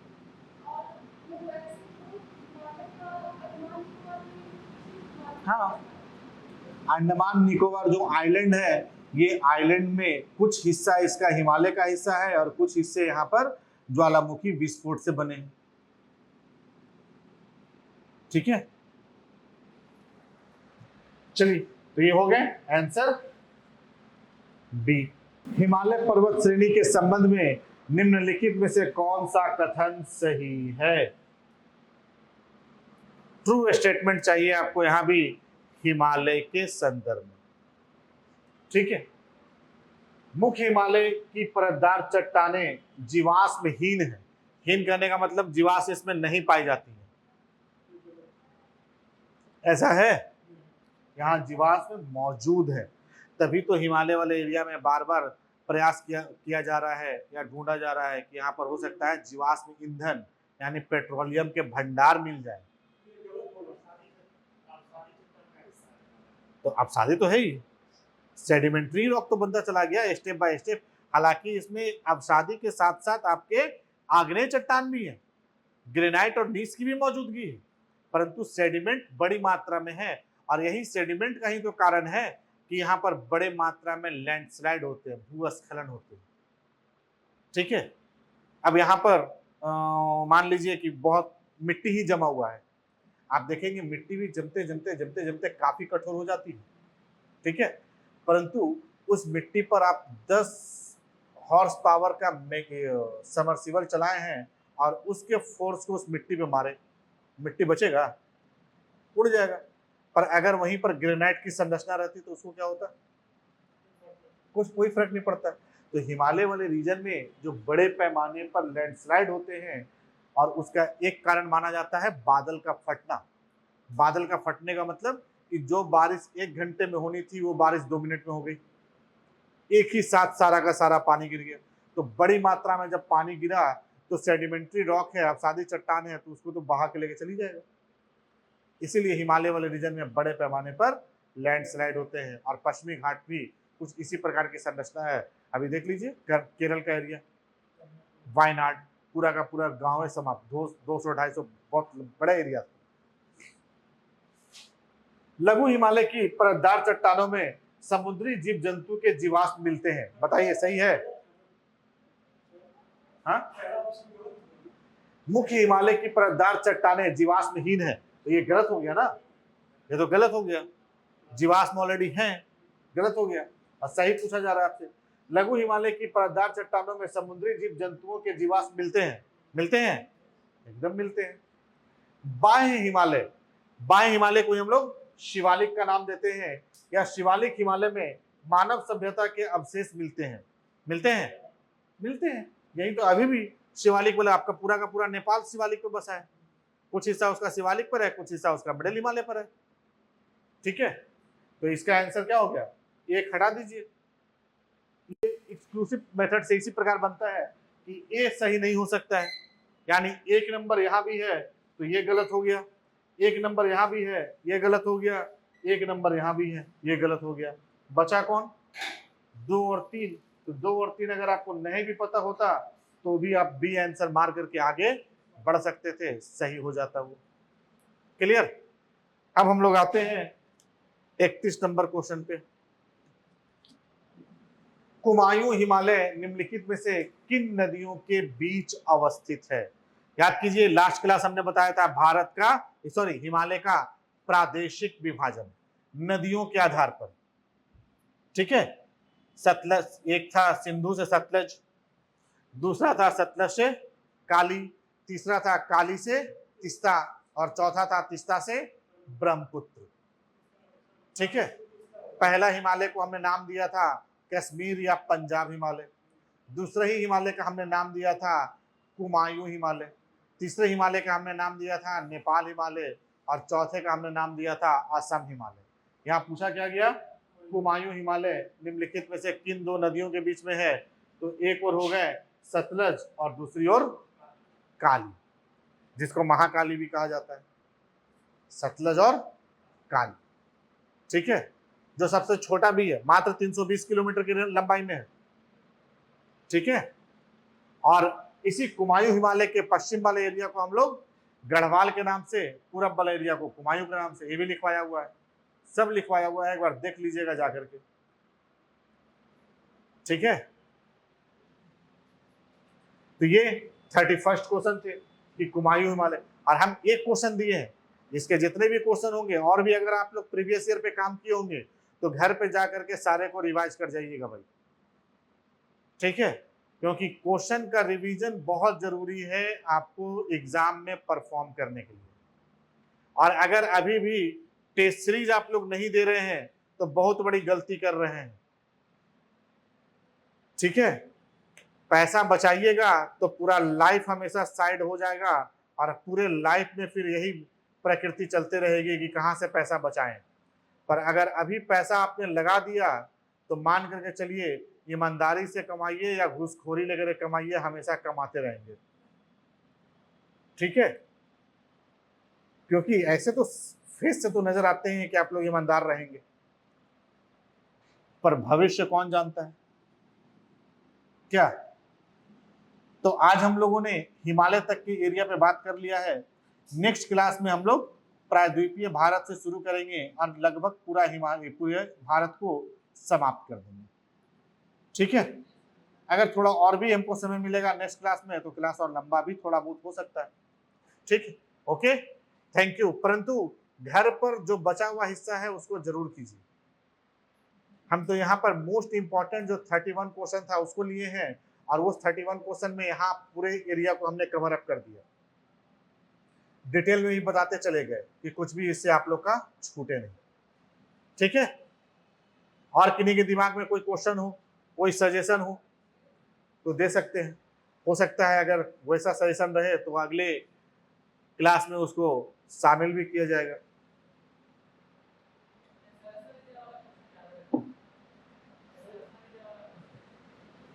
असर्शन रीजन वाला बीपीएससी पूछता कितना है, 1 या 2? अभी भी वही है स्टेटमेंट उसका, 1 या 2। ठीक है, ज्यादा तो अभी भी नहीं पूछ रहा है।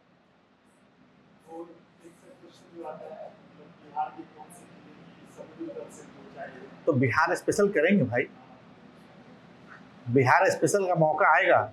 हम लेकर के भी आए थे, हम कंटेंट छोड़ते नहीं, हम लेकर के भी आते हैं। ठीक है, कि अगर मौका मिलेगा तो हम इससे भी कुछ क्वेश्चन को अलग से कर लेते, पर आगे तो समय है ही, बिहार स्पेशल भी कर लेंगे, छूटेगा आप लोगों का कुछ भी नहीं। जिस तरह से जब ज्योग्राफी जब हमने पढ़ाया था तो उसमें हमने लगभग चीजों को कवर अप कर दिया था, कुछ भी नहीं छूटा था, तो आगे भी कुछ नहीं छूटेगा, इतना तो भरोसा रख ही सकते हैं। ठीक है, चलिए नेक्स्ट क्या हम लोग को लेकिन क्या चाहिएगा। हम तो आपको जिस समय टॉपिक चल रहा था उस समय भी हमने बोला था कि आप क्वेश्चन निकाल के लाइए, घर पे सॉल्व कीजिए, जो क्वेश्चन नहीं बने उसको लेकर के आइए कि आखिर उस क्वेश्चन में ऐसी क्या समस्या हो गई भाई। वो भी इसमें ऐड है, आने वाले समय में वो भी क्वेश्चन आपके सामने आ जाएगा, वेजिटेशन। ठीक है, हम किसी भी पोर्शन को छोड़े नहीं, और समय जब मिला है तो इस समय का उपयोग कर लीजिए, इसीलिए ये रिवीजन क्लास शुरू किया गया। क्या जरूरत है, हम भी आराम से सोए रहते 2 महीना और इस उम्मीद में आप भी सोए रहते कि कोचिंग ने नहीं कुछ किया तो हम क्यों कर लें। ठीक है, हमने पैसा दिया है भाई कोचिंग को कि सब कुछ कोचिंग हमारे बदले करेगा, केवल एग्जाम देने के लिए आप जाएंगे, क्योंकि कोचिंग एग्जाम देने के लिए नहीं जा सकता है क्या। ओके, नेक्स्ट क्लास में हम लोग मिलते हैं फिर से भारत के नए क्वेश्चनों के साथ। Thank you.